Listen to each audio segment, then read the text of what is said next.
This is the D6 generation with your hosts, Craig Gallant. Wrong! If you're getting any compensation, it's not charity! Russ Wakelin. You put me on a boat with frickin' dragons attacking me and whatnot? Now we're talking. And Rafe, Hollywood Granger. Now that's Jimmy Django right there. With contributions from Total Fangirl. Vampires do not sparkle. And our loyal listeners. One game is very like another till the D6G reviews it, brother. Welcome to another edition of Rapid Fire, the roundtable discussion of all things gaming, coming at with the speed of a Nike-class battlecruiser with upgraded grace and inertial compensators at full military power. Today's edition is brought to you by JV, with the shout-out thanks to my wife, who, despite near-total interest in all aspects of my man-dolls, make-believe and related geekdom, still makes an effort to look interested every time I tell her about them. She's learnt more sci-fi and fantasy fluff than should be reasonably be expected of any non-geek and most geeks. I'm Geekly McNerdigan, your host. Today, as always, our panelists are Russ Wanderman Wakelin and Rafe Giscard Granger. And a very special guest tonight, New York Times bestselling author and international sci-fi sensation, David, creator of Worlds, Weber. Let's begin. Issue number 1. In 1937, author C.S. Forster introduced the world to the implausibly named hero Horatio Hornblower. For the next 30 years, Hornblower's career would develop and broaden, engaging readers all over the world, including Ernest Hemingway and Winston Churchill. Although the novels were not originally written in chronological order, readers today can follow the dashing naval officer's career from his first assignment as a midshipman to his last adventure as a retired admiral. Question. In the short story, The Last Encounter, rounding off the Hornblower series, Horatio is visited by what real-life historical figure? Oh, I know, Napoleon III. Oh, he just jumped in there. Hey, okay, well, I'm going to go with Napoleon III, Geekly. HMS Renown Rafe. Rafe, what do you think? Napoleon III. Really? Wow, that's odd. HMS Raven Russ. Napoleon III. Oh, see, I went through all the time and effort to come up with these names. HMS Witch of Endor David. Go ahead and say it again. I'm sorry, Napoleon III. Also proving he didn't need the multiple choice. Correct. The retired Lord Admiral Hornblower is called upon at home by a man claiming to be Napoleon Bonaparte. Horatio thinks him mad, but attempts to help him out of pity, only to discover later on that it was Napoleon III, who went on to be elected President of France and awarded Hornblower the title of Chevalier of the Legion of Honor for his help. Wind out of sails. Issue number 2. Endurance is the ability for an animal to exert itself for a long period of time. The definition of long varies according to the type of exertion. Minutes for high-intensity exercise, hours or days for low intensity. Training for endurance can have a negative impact on the ability to exert strength unless an individual also undertakes resistance training to counteract this effect. Question. If a person were to exert themselves by playing games for 24 hours straight, and one was to stipulate that board games and war games were low-intensity exercise, how much caffeine, recorded by cups of coffee, would be needed so that the gamer's ability was not overly impacted? Ristretto Russ. 16. Galau Granger. That's easy. 8. The Doppio David.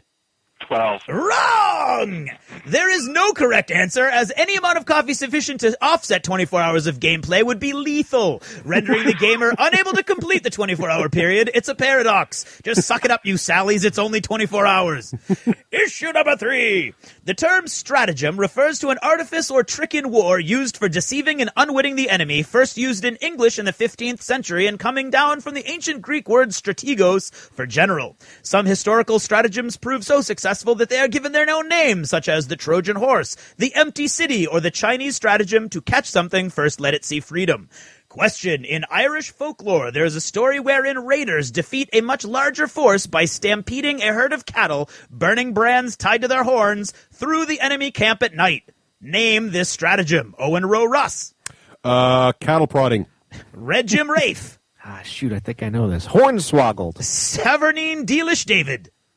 Ghost Riders in the Sky. Ooh, good, but wrong. It's a classic gambit with an established name, folks. It's called the Burning Bovine Bonanza, you bozos.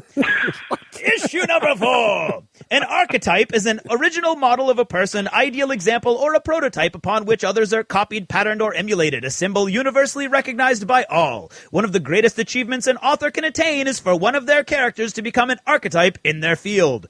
Question. Name the science fiction archetype evinced by overbearing aggression and hypersexual tension. Gaius Baltar Granger.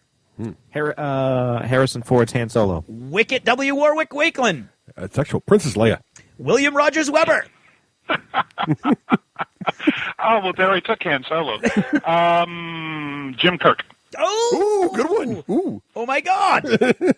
That's a first. Two, we are, of course, talking about Captain James Tiberius Kirk. Wow, Who else nice. could go on and make every other Federation captain for all of galactic history look like an underfed flower girl and still go on to a successful musical career covering such songs as Lucy in the Sky with Diamonds and Mr. Tambourine Man? And let's face it, Kirk gives a whole new meaning to the term colorblind when it comes to his romantic exploits. And as an archetype, how often have actors nowadays heard the phrase, "Don't go Kirking this up," in the rehearsal process? That's it for now. Thanks for listening, and good night. We will pass through the American patrols, past their sonar nets, and lay off their largest city, and listen to their D6 generation while we play our Russian board games. Dice are our vice. Hello. Hello. Yo, what's up? And welcome to episode 6D6. Now, see that, Mark, listener? See there? I told you we would say it. 6D6, folks. 6D6. D6 of the D6 generation. Also, Route 66. I'm Russ Wakeland. I'm Craig Gallant. And I'm Rafe Stormtrooper Granger. On today's show, we could not be more freaking excited. Unbelievable. Actually, I'm still kind of scared and rattled in my sandals. We have the, I think he is, actually. we have Craig's biggest interview ever. Well, it's the whole show's biggest interview ever, obviously. But Craig is one of Craig's favorite novelists of all time. Of all time. And he just blasted him not too long ago. I did. David Weber. Which is how this all ended up. So, folks, be honest. That's what I've learned Right. from all this. If your honesty is its own reward, you thought That's your parents were lying to you, but they're not. Here it is, not 3 episodes later, and David Weber's on the show. David Weber is on our show. is on the show, yes. I really do think that that's the case. So listen, Honesty. And addressing my criticism. listen later to see if he's on just to tell Craig what an idiot he is. Indeed. That does come up at one point. And also on today's show, we're going to talk about, so listeners have asked us a couple times now, hey, it would be great to go back to some of these games you guys play and tell us some of the strategies you Right. use to not suck. When we do achievements, all we do is tell you who won, who lost. Right. And we don't tell you how it happened. So we're going to hit that too, and maybe some other things as well. But first, before we get to all that, we have to thank our sponsors. We really do. Who should we thank first? Rafe. Oh, I was hoping it'd be Craig because he's all juked up and he'd have such excitement. Well. But we're going to thank Myriad Games, supporting the D6 generation on behalf of all friendly professional gaming stores, all wares. Right, and don't miss out. wares. All wares. Yeah. Unfortunately, Dan is not getting his money's worth as far as the grammar is concerned. Well, the good news is Dan's got his huge, big anniversary event coming up. That's right. Actually, by the time you hear this, it's already going to pass. Yeah. All the Extra Life support. So thanks to everyone who helped out with that. We really appreciate it. All the Extra Life donations were great. And we hope you had a great time. And we hope you thanks again, everybody. Really it's a big difference. And we really appreciate it. And I know Dan appreciates it, too. Yeah.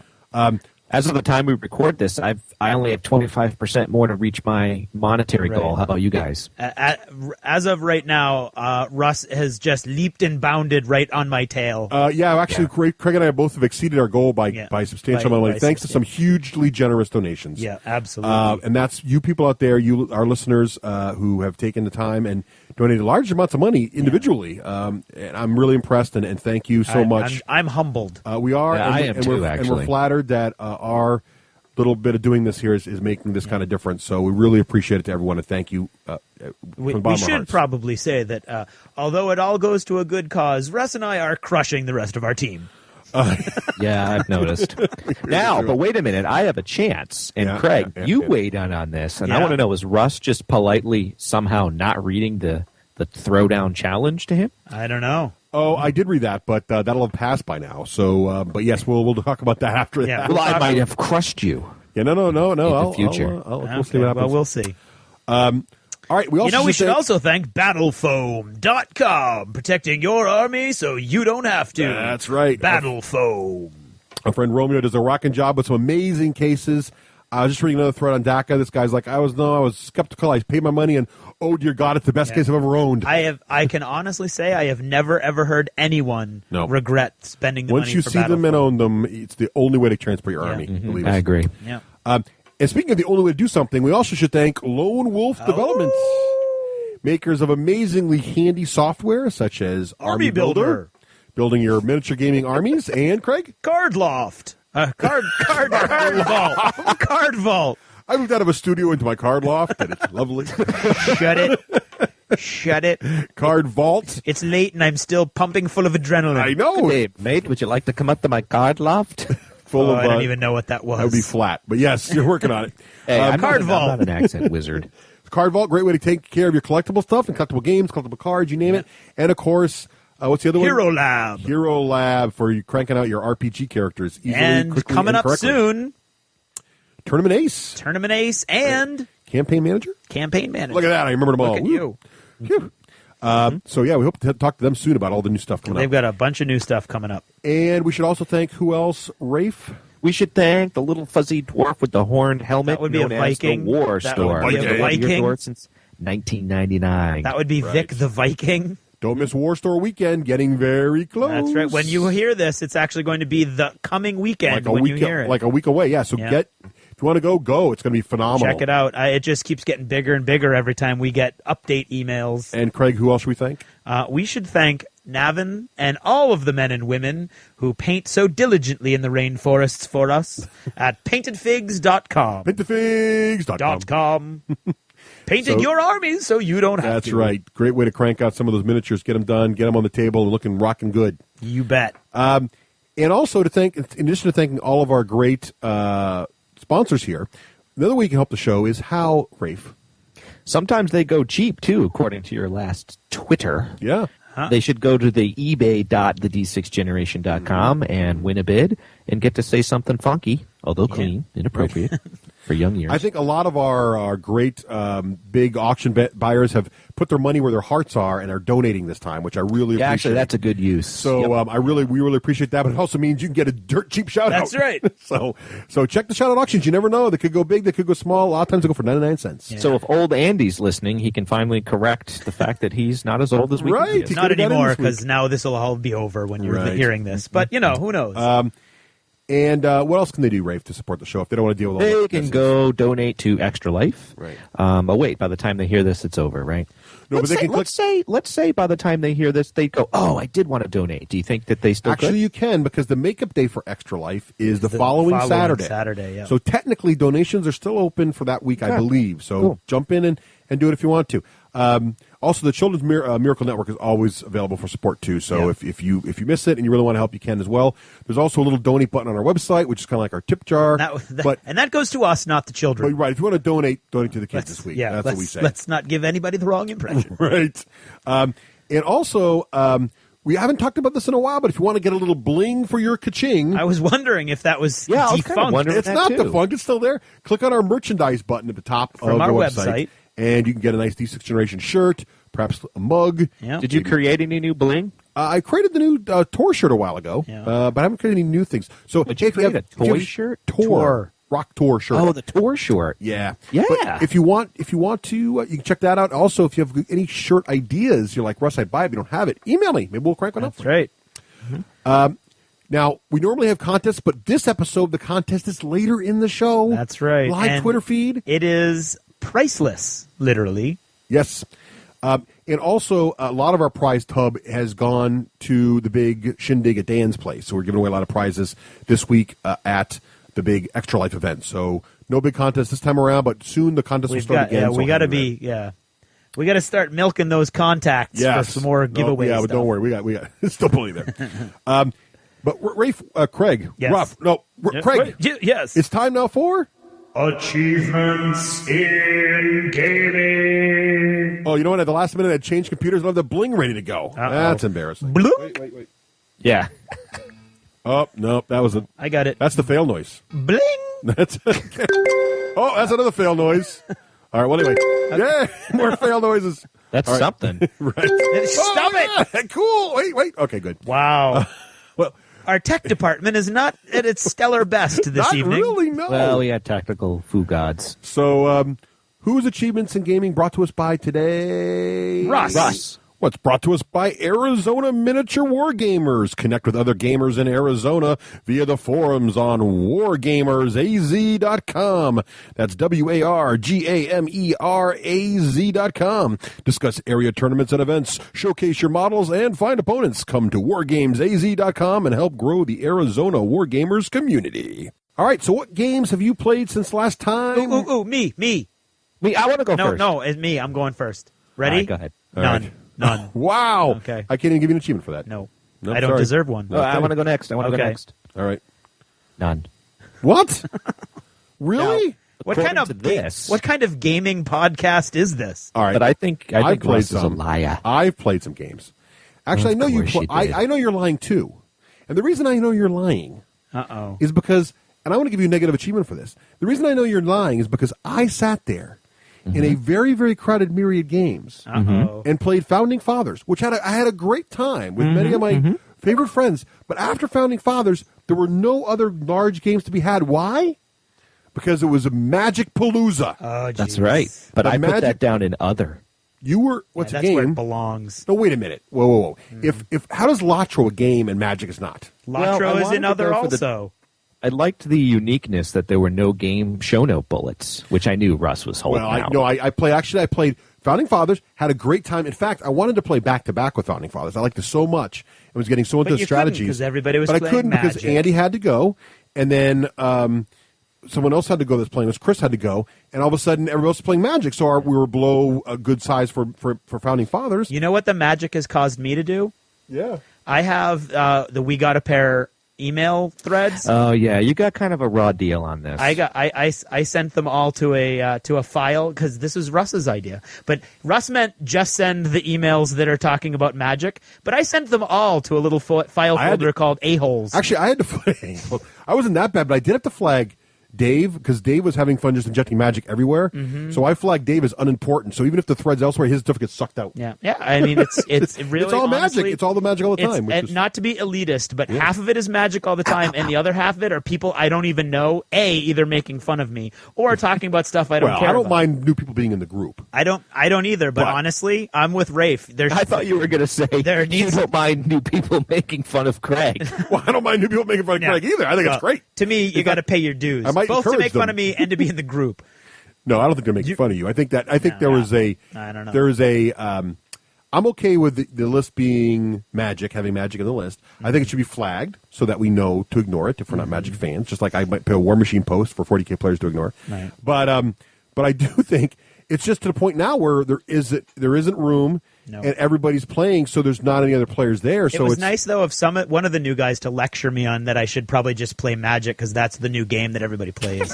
That was Oh my God, you must have been. that was another That good. doesn't bother That me. was another He's good joking. email. He's He joking. wasn't joking. Come on. He wasn't joking at all. Oh my God, Craig, you must have just blew No, a gasket. I'm like 1 point away from where Rafe just disowned the whole list. Yep. Right Not now, even on it. I just watch it pop up. Right now, 36 email threads that I haven't even looked at, and I don't feel like my well, life maybe is somebody doesn't like horror all the for epic it. threads that were happening about all of the all epic four of them. You know, threads, yeah. like 4 epic emails. Uh-huh, It could yeah. have overwhelmed you. You know, Right? Yeah. No, I've been meaning to ask you this, Russ. Yeah. I get why Craig doesn't like Magic, but you're a consummate gamer. What exactly? Why do you hate Magic so I don't much? How hate come it. you're always throwing out Oh. nasty, No, I think not it's even fun. funny things at game night? I think it's fun to pick on people who play Magic. I think. Why? Well, here's the thing about Magic. I think that's interesting about the game is that I love good card games. I mean, I think Magic's got some interesting mechanics to it. But I really and Lord, this is coming from a guy who spent many an hour in college blowing away time playing hearts and spades. I mean, those playing card games is fun, but I like games that are more. Now I'm more into the three. Like more components. Like I like miniature war games because it's the ultimate component set. And I like board games because it's really cool components. I like Race for the Galaxy. I like card games. But what funny thing about Magic to me is these same people who complain that they got to spend $13 on a new Warcaster for War Machine will dump like 20, 30, 40 bucks shameless. week after week into nothing more than cardboard. And it's Hoping to get the ones they want. and it's like really. I mean, I'm okay with it if that's what you want to spend your money. It's fine, but don't come to me and complain that oh my God, I've got to buy a new template once every 6 years for a war game, or oh no, Uncharted Seas maybe reprint the book again. I know you don't want to name any names about that, but is this a current? Like, people have recently come up? Or are you holding this over from 10 years ago or something? No, I'm just saying, like, you can watch people, like, people are very finicky about when they drop money on miniature war games, and oh no, I got to drop another starter box, it's $40 for a miniature war game. But they, like, if you look at how much it costs to do these weekly Magic events, it's not cheap, right? No, it's only $11. I mean, it's totally. No, but it's every week. It's a free country, and it's not. I mean, I don't hate the game. What I hate is that it's basically like kudzu vines that have totally taken over my We're just grazing disappointed. range. No hate. Right. There's no hate. But that's what it is. I get Craig. Craig it's not magic per se. It would be the same if there was 3 descent groups or something like that, right? Well, that's what I'm going to call it from now on. It's the kudzu on my gaming range. Yeah. The kudzu. That's what it is. Actually, I suffered from that one of the nights, Craig, because there was we already had that on the episode, but yeah, just there wasn't a pool of gamers around, so I just don't get the appeal. Now why are you getting such what's that word? Frottenheimen? No, that's the wrong word. Schadenfreude. No, Schadenfreude is that's the wrong term. Yeah. Why are you getting such pleasure out of like making ripping fun of into them? those guys over there? Well, because they're very sensitive. They talk about it on the forums. They're very sensitive. I don't know. I don't know if I rip into them that much. I make jokes about like I make jokes about any other game. Not really. I always pick on whatever's popular. Russ makes fun of anybody playing anything. That's true, and it's also true that many of the Magic players are far more sensitive for whatever reason. They are. Like you can walk in. I mean, well, I remember years when we played 40K, people come in and give us crap, you know, and it's just what it is because it's popular and people don't like to pick on the popular thing. And I'm okay with people playing Magic. It's just the only thing that frustrates me what frustrates me about it is I don't mind if you want to play Magic. I'm not like the police that says you can't play Magic. My only problem is that like what happened at Myriad recently, and this I'm not going to lie, it bothered me, is that Magic is now Tuesdays, and we just got an email from Myriad to say, hey, if you want to play miniature games, maybe Monday's a good night. See, another thing I'm glad I didn't read. I'll go somewhere else, or I won't come because what they don't Tuesdays understand, the night Russ, I play. What they don't and here's the thing, Magic you can play anywhere. Magic was Friday nights at Myriad Games. But not only that, Magic has already got different nights already. It's got Friday nights, it's got Saturday mornings, it's got Tuesday nights now. So if you want a game you can play, I mean, I get it from a store's point of view. I totally get that it's making money. It's a money printing machine. I totally get it. I understand that. And I have no negativity towards Dan or Myriad or any of the, because if you got people coming in saying, if you got 30 people saying, yes, we want to play Magic every day of the week, whenever you can make it happen, I totally get it, but it's frustrating when you want to play other games. I don't even care what the other game is, and it's not even so much that Myriad won't make a table for us because they will, but it's to the point now where it's consumed all of our player base. Yeah, and it literally is consumed. I mean, to the point now where even my diehard Descent crew that everybody picks on me, the Descent guys want to schedule Descent around Magic. We would be done now if it wasn't for Magic. Well, that's not an exaggeration. That's totally what happened. I know, but that booster draft was literally scheduled the last time the booster draft was scheduled. Descent's been moved twice because of Magic. Well, it has. Yes. Well, there's private emails about Descent. And that's huge for a game that's supposed to be only every other week. Right. So, and this is, I know we're airing our laundry to everyone, but I'm sure a lot of groups have these challenges. I think we've lanced a boil. And no, but I'm just saying because it's like I wish it'd be nice. I sensed a little angst. It would be nice. There. It would be nice if there was a night, and there sometimes is in many stores. There's a night where you can play not Magic. But that's not our game group saying converting it. That was just Dan maybe suggesting it. No, it's not Dan. Since he saw a lot of people. I'm not even blaming it. Dan because it's not Dan. I know players in our group, and I'm not going to name, but players have asked to have Magic drafts on Tuesday because it's the only night they're free. Right. So and hey, do you want to do that? That's fine, but don't be surprised when the guys who like to play things that require more space and you can't really play in your home and they need 5 players, or they're a miniature game where you don't have the terrain for it, and so you can't really play it at home very well, and you want the more organized league play because you know what I mean, like that. And if you want Magic organized, there's plenty of places you can go for that. So it's just sad to me as someone who used to have Tuesdays dedicated to the rarer, harder to find games. Right. Mm-hmm. That now it's become the common game that every store supports, everybody plays, it's everywhere, and it's literally it'd be like going in on Tuesday night and everybody playing Monopoly. Magic to me is Monopoly. It's a mainstream, very easy to play game that you can go anywhere to play. And that's not to bash the game. It's just like that's the really cool, hard to find thing that was the magic of Tuesday nights for me. Yeah. You know? Yeah, some could argue that that's what happened with the board games, though. The board games took over miniatures for a while, too. I guess you could argue you need a lot more space for that, though. But when the board games are happening, there's also miniature war games happening. Right. They're both going on at the same time. That's true. Only Magic. It's only been recently that Magic's been the only thing going on where we were at one table, and then they put Magic people behind us too because there was enough room, so we're like totally surrounded by Magic. You know what, Russ? I'm going to forward you that email about how you should just play Magic because Okay. you should change with the times. That's all right. Well, maybe I'll. People maybe are just I'll, trying to get Craig's goat. No, that was 100% a serious email. But it's just funny. I think it's okay. It is what it is. It is what it is. It is what it is. Modeling. So maybe we got to move on because maybe the. Modeling. Yeah, so anyway, modeling. Well, anybody who plays Magic's not doing any modeling, but those of us who don't play Magic might be modeling. Yeah. What are you working on? Okay. I saw your Epic thing. Yes. So what I've been doing is stripping all of my eBay purchases, and it took all week because there were so many friggin' models. And what I learned was simple green is way better than brake fluid. Right. The last time I did squats, I had which was the 28 millimeter ones. I soaked them in brake fluid to strip the paint off them. Right. Which is what you used to do. And now, simple green, not to be confused with Soylent Green, which is not as hard, not as easy to find as everybody back when I actually paid attention to the We Got a Pair list, back when they were giving me good advice. That was like a week and a half ago. Right. Okay. You got to go with the flow. Yeah, I got to go with the flow. The simple green works awesome. I just soaked it and literally just brush it in the paint. But it's weird because the paint comes off like a skin. It doesn't dissolve the paint. Right. It breaks the binding between the paint and the model, so it comes off like gross skin. Right. But it works awesome. And then I've been putting together lots of from people, epic buildings. It is Soylent. Simple green is people.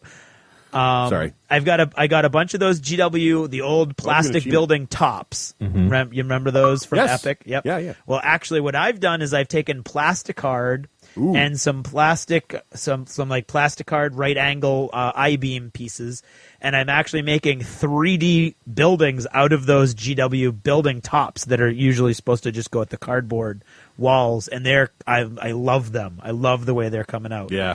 And I also got a bunch of Monsterpocalypse buildings for Epic. Nice. Which, in and of themselves, the buildings are not quite big enough, but you can kind of lump them together, use some plasticard to link them together, and get a huge building built.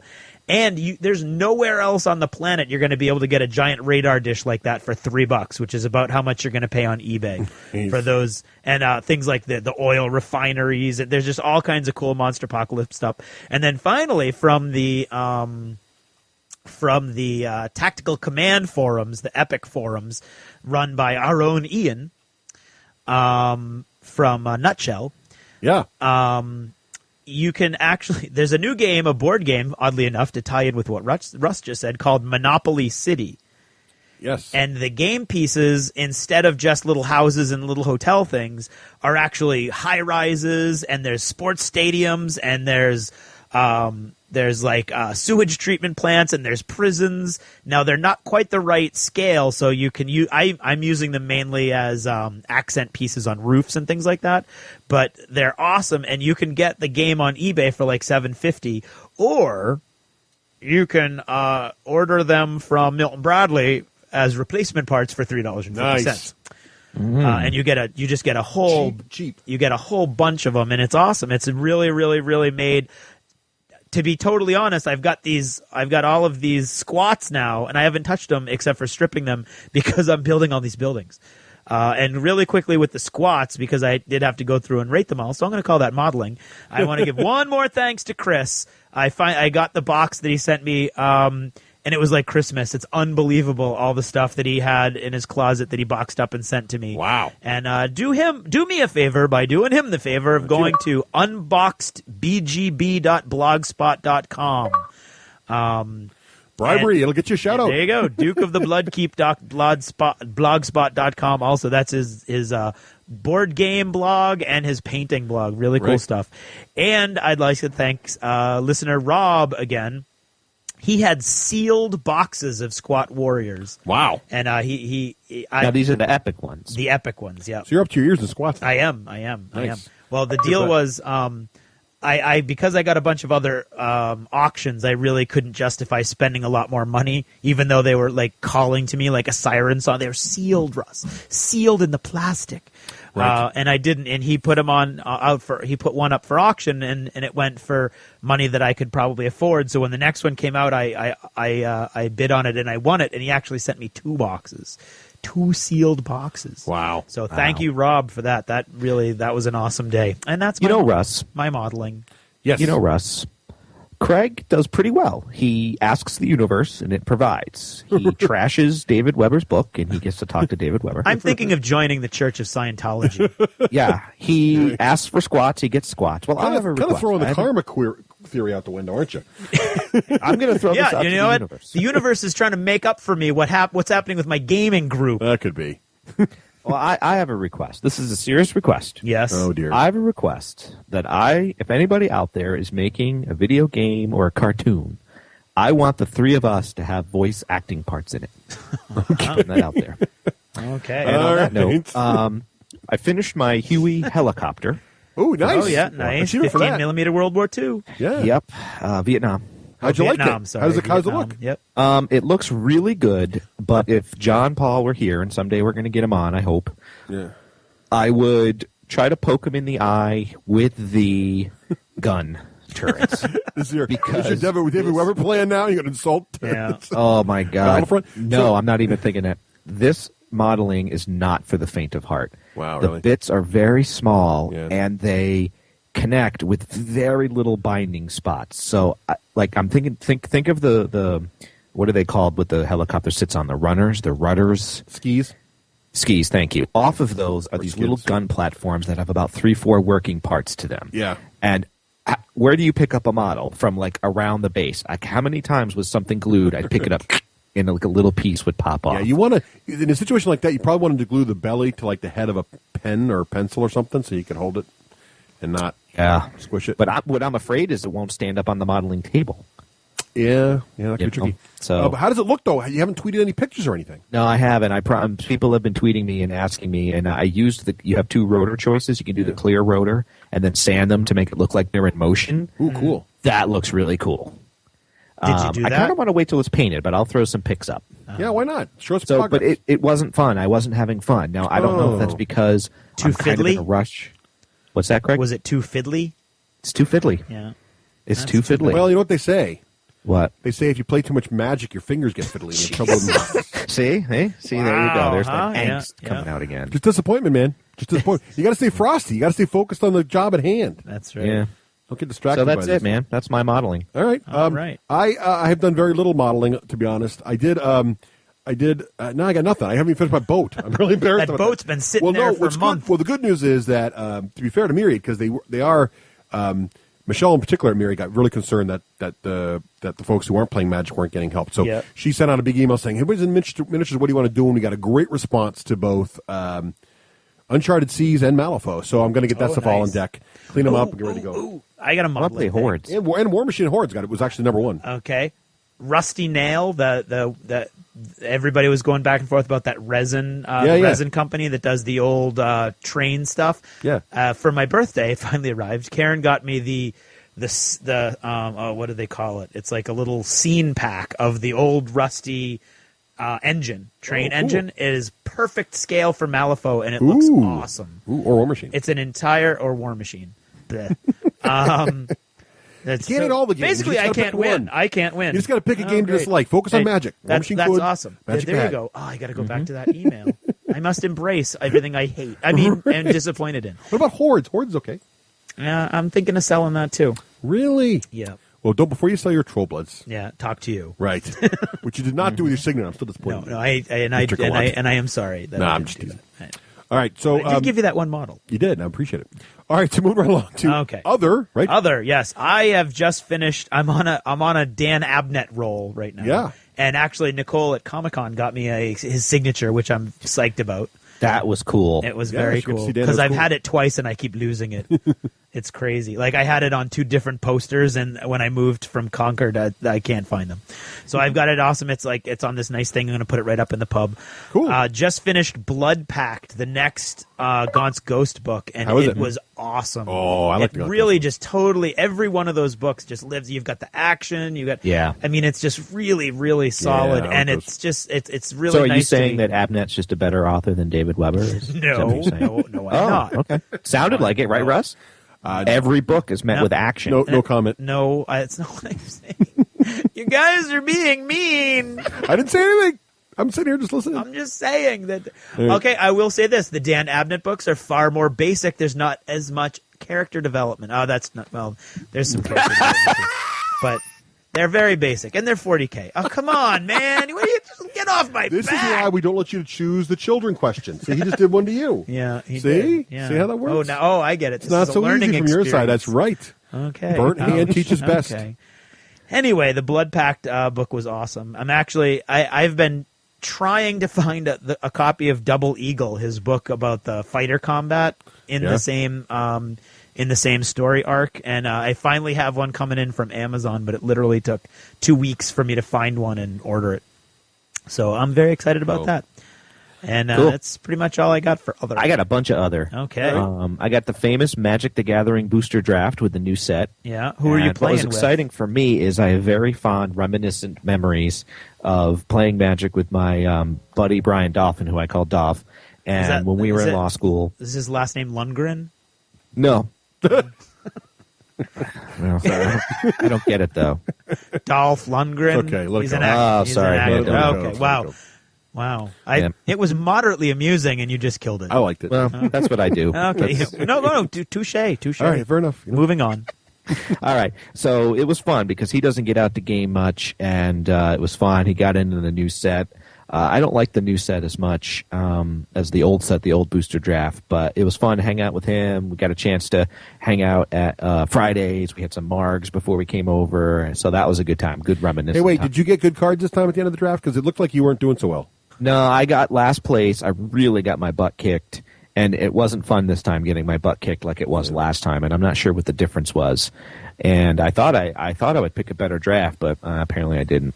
But I did have some fun going home and trying to build a deck, so I had some fun deck building. I haven't had a chance to play it yet. Well, achievement for fun. But then I played Dead Rising 2. Well, how is that? I love it. I love it. I mean, one of these days I'm going to write my blog post, which is called Why I Like to Squish Zombies. That's my next blog post title. Yeah. It's just fun, man. I mean, you just run around and kill the zombies, and it's fun making these combo weapons. And so, for example, you might be running by, and Craig, I don't know if you're that familiar with the game, but basically... No, but I saw the commercial. Yeah, it's a very open world, and anything can be used as a weapon. A potted plant, a park bench. Can you put 2 chainsaws on a pole? Because that's what they do on the commercial. Yeah, you put them on. So that's this kind of new feature is you might be running by and you'll see a machete and you'll see a broom. And, you might try to combine those weapons and make a machete poleaxe or something like that. And yeah, exactly. And then you see an oar and you get a chainsaw and you'll make this like chainsaw paddle. Yeah. So a lot of it can be intuitive, and you're just standing at this workbench and you're like, I wonder if this goes with this. Yeah. So it's just been fun. I don't know. I don't know why I like it so much. Russ, can you stop using the auto-tune on Rafe's voice? That'd be cool. I thought it would sound cooler. The other thing is I went to buy a book, and I was in the detective section, and I picked up a book. And then on the way out, I picked up this new book by a new author, Tim Waggoner, Waggoner. Yeah. And the book is called Necropolis. Huh. And the cover page shows a detective-looking guy, and he's a zombie. So it says, introducing Matt Richter, Private Eye, Zombie. So I'm like, okay, a lot of zombie books are out. This could totally suck. So I read the first line, and then I skipped to the middle of the book, and it kept my attention. And I like it so far. Wait. That is a Rafe-only way of... Wait, what happened? You skipped to the middle? Yeah. Okay. Well, you want to make sure that he's not just good in the middle, in the first. Why don't you read the end and just be done with it? Save yourself $5. I read the middle to make sure that he's it's still testing good the author. He's testing the author. Hey, I got a question. So, or comment actually. This whole zombie thing. Mm-hmm. I saw this new book in the bookstore. I was at the bookstore getting books for my kids, and this actually wasn't in the kids section. It was actually up in the main area there, and had a really interesting cover, so it caught my eye. And I actually tweeted a picture. I've never heard it before. It's called Unicorns versus Zombies. Who would win? and like it's a novel. It's like a big, thick. So I need someone to tell me if this book is. I couldn't bring myself to. I mean, I just couldn't buy it because it felt like. But someone's got to tell me if it's any good. I'm really curious to know if it's. Is this a kid's book? No, I don't think so. It's like a novel-sized book, and it was on the main like counter at Barnes & Noble. Like, here, buy this new hotness. So anyway, I don't know if anybody's heard of it before, but I mean, it's obviously capitalizing on the fact that and on the inside cover, where normally like the map for Tolkien would be or something. There's like this artist pen drawing of like zombies and unicorns maiming each other. It's really kind of bizarre. I don't know what to make of it, but anyway. So if anybody's read Zombies versus Unicorns, I just I don't want to request anything complicated like hey, send me $1 million or anything. I just want to know if the book's any good. Zombies versus Unicorns. What do you got? And a signed copy. No, I just want to know if it's any good. I'm curious. Well, my thought is it reminds me of Jim Butcher, right? Detective, and the guy's a zombie, and it's it's very similar to that so far. But I kind of like it. So hey, maybe get on the ground floor. Maybe this guy will be a successful author. Hey, Playing Latro did a few more book quests, and I've been getting a lot of tweets asking me or emails saying, hey, what server are you on? What kin are you on? I'm thinking about checking it out. So I'm on the Land Roval server, and my kin is Explorers of Middle Earth. So normally I like to play Saturday mornings, but it's been tough with my football schedule, so you might not see me on that much. Let's see. I want to get the Breakfast Gaming Club up again with winter coming, and that's about it. All right, well, my other, I did get much farther in StarCraft 2 while Nicole was away at Comic-Con. So I've not finished it, but I'm really near the end, and man, is the story great. I'm loving that. Also, did finish, I don't know if I mentioned this, I finished Live Free or Die by John Ringo. Great, phenomenal book. Just came out in 2010, so now I'm stuck, but it's great. And also, speaking of playing StarCraft, I was playing StarCraft in the evenings because Nicole was away at Comic-Con, New York Comic-Con for the weekend, with the Geek Girls Network and all kinds of crazy stuff. Having a blast. She got some cool recordings we might be able to use. Great stuff. But we really want to thank La Quinta. Yes. The official hotel of the D6 generation. Absolutely. Because they really hooked Nicole up. I mean, she went down there and it was like, oh, Mrs. Wakeland, glad to see her here. They had this suite for her, and they did a great thing, the great gift basket for her getting there, and it was really, really nice. And she had a rough time getting there, just a tough dive down. It really made her day. So special thanks to La Quinta and all the folks there that made her stay special and just add that extra little cherry to the New York Comic-Con weekend Sunday. Absolutely. And you can share in the La Quinta goodness by, when you get your reservations, you can enter the code THED6 and get 10% off. Right. So achievement for savings at hotels. Absolutely. All right. Is that it for achievements? That's it for me. I got nothing.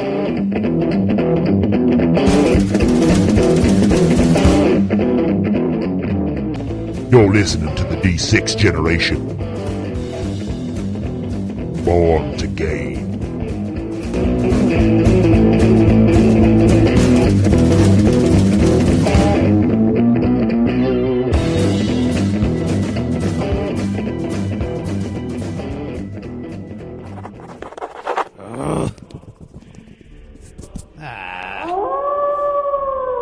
Tired of pen and paper? Take your game to the next level with Army Builder and Hero Lab from Lone Wolf Development.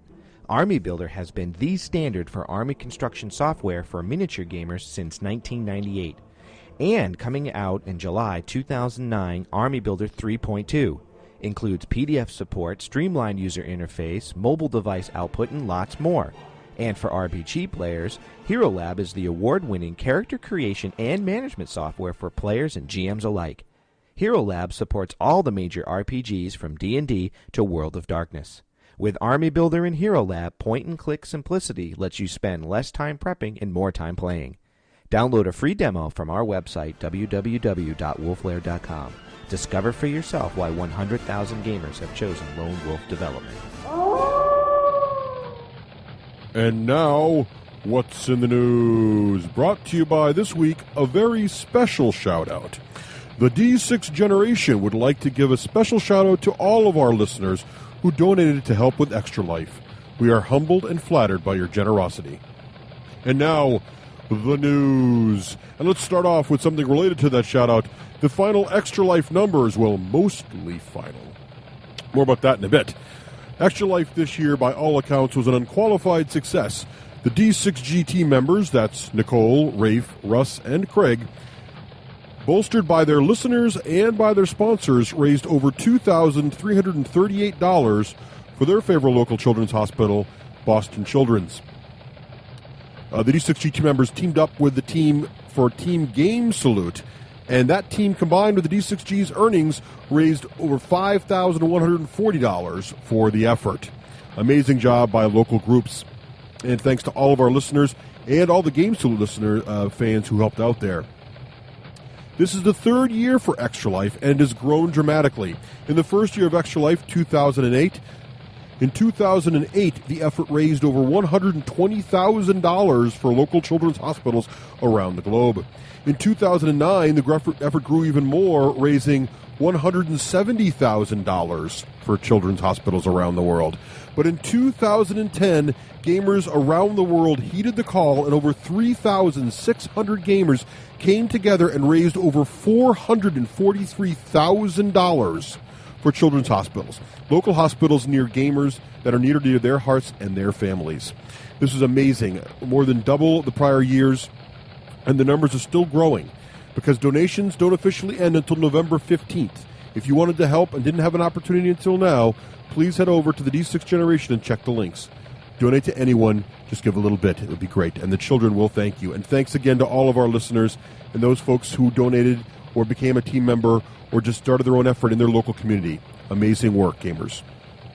And now on to more news. Battlelore is back into the news. That's right. Fantasy Flight Games, sensing that gamers really wanted core Battlelore sets, the Battlelore core set's been out of print for a while now because Fantasy Flight Games has stated that it's been very difficult to get a reasonable price point on the game, the way the game was originally packaged when Days of Wonder had the product. However, Fantasy Flight has found a bunch of French copies apparently lying around doing absolutely nothing, so they decided to repurpose them as English copies, where the outcry has been for more copies of the game. What they've done is taken these French copies, popped them open, added some English rules, re-shrink wrapped them, put a sticker on the front telling you they did that, and they're selling them in the U.S. and other English-speaking countries. So check out that. If you've been looking for a core set of Battlelore, now's your chance. More Battlelore news. The Code of Chivalry expansion's coming out. Keeping with their theme of repackaging the former expansion releases into one package for each race, this is now the Humans expansion, and this pack includes everything originally released by Days of Wonder in the 100 Years' War expansion, which has been out of production for a while now, and the Scottish Wars, plus new deployment cards and 4 new adventures. So if you've been looking for those 100 Years' Wars models, now's your chance as well.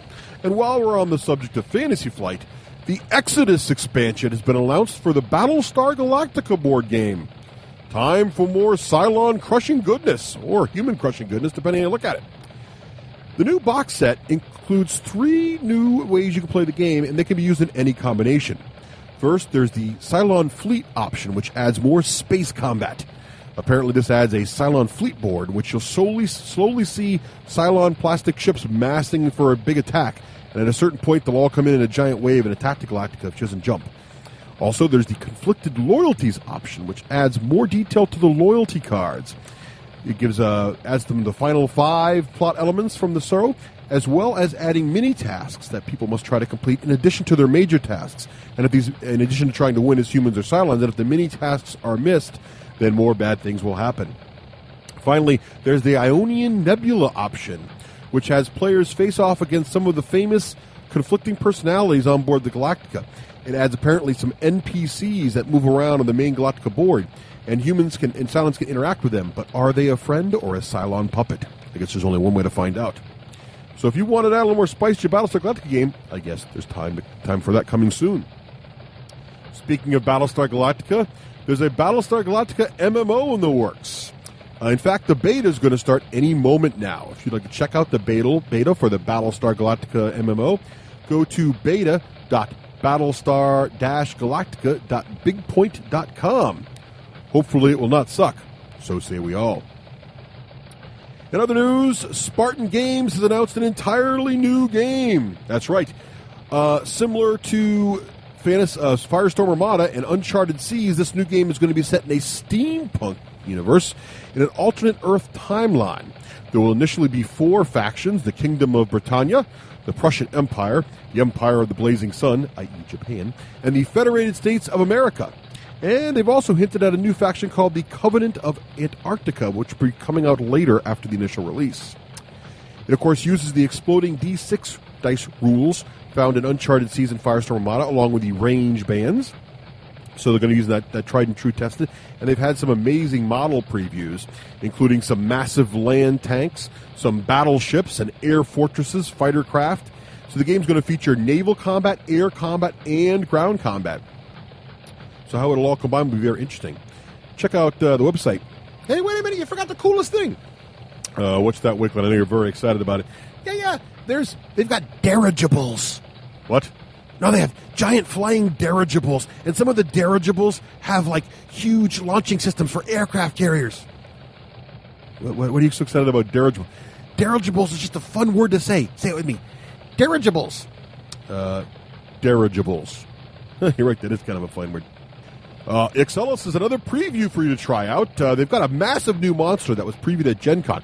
This thing is like 6-7 inches tall. It's a giant plastic creature, an amazing model kit, and giant thing. And apparently, if you've been waiting a long time for this, you can now download and try out the stats for it in your online Excellus experience. Excellus is that game where there's a computer component and miniature combat. You can check that out. Go to their website for that. The plastic kit comes out on November 5th. So this is a little mini preview before it comes out, and it's going to be priced at $49.95, which sounds like a lot, but this thing is big. Oh, and then finally, before we leave the news, we just wanted to mention that Russ and Nicole and their whole family will be at Carnage this year, the weekend of November 4th, I believe. So if you're up at Carnage in Vermont there, be sure to look for them and say hi. And that's what's in the news. Are you having trouble fitting your whole army into one carrying case? Ever had your heavy centerpiece models break through the sides of their foam tray to scrape against their neighbors? You'll never have to worry about any of this again with Battle Foam. The trays from Battle Foam will hold over 30% more models than any standard tray, and they make foam to fit any box, including all manufacturers' carrying cases. What's more, they will custom cut your foam trays to fit any miniature. The boys at BattleFoam.com can even personalize each tray by etching Army logos, personal text, or images right onto the foam. So go to BattleFoam.com right now and pick up the best foam on the market. You've spent more time and money than anyone wants to think about on your models. Shouldn't they be as safe as you can make them? BattleFoam.com.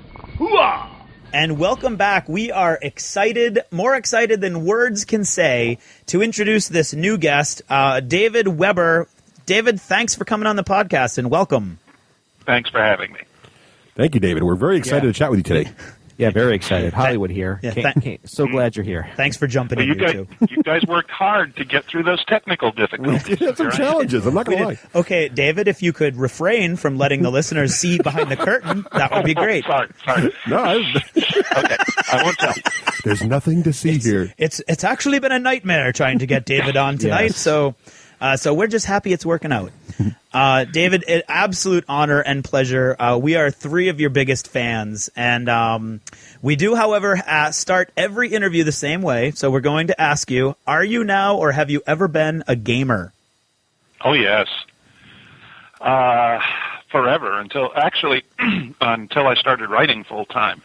And even for probably 5-6 years after I did, before the schedule finally got too hectic. Now, they insisted on my games mastering most of the time. Oh, yes. So your gaming experience is RPG area? Oh, that's not... Let's see. I did miniatures. I did both land combat and naval combat in miniatures. Ooh. I did fantasy combat in miniatures. I had old copy of Chainmail and Grey Wolf. Oh, that's old school. Wow. Yeah, before the manuals came out. I've done GURPS. I've done Dungeons and Dragons. I think all 3 editions. Well, we're up to 4 now. I don't know. Mm-hmm.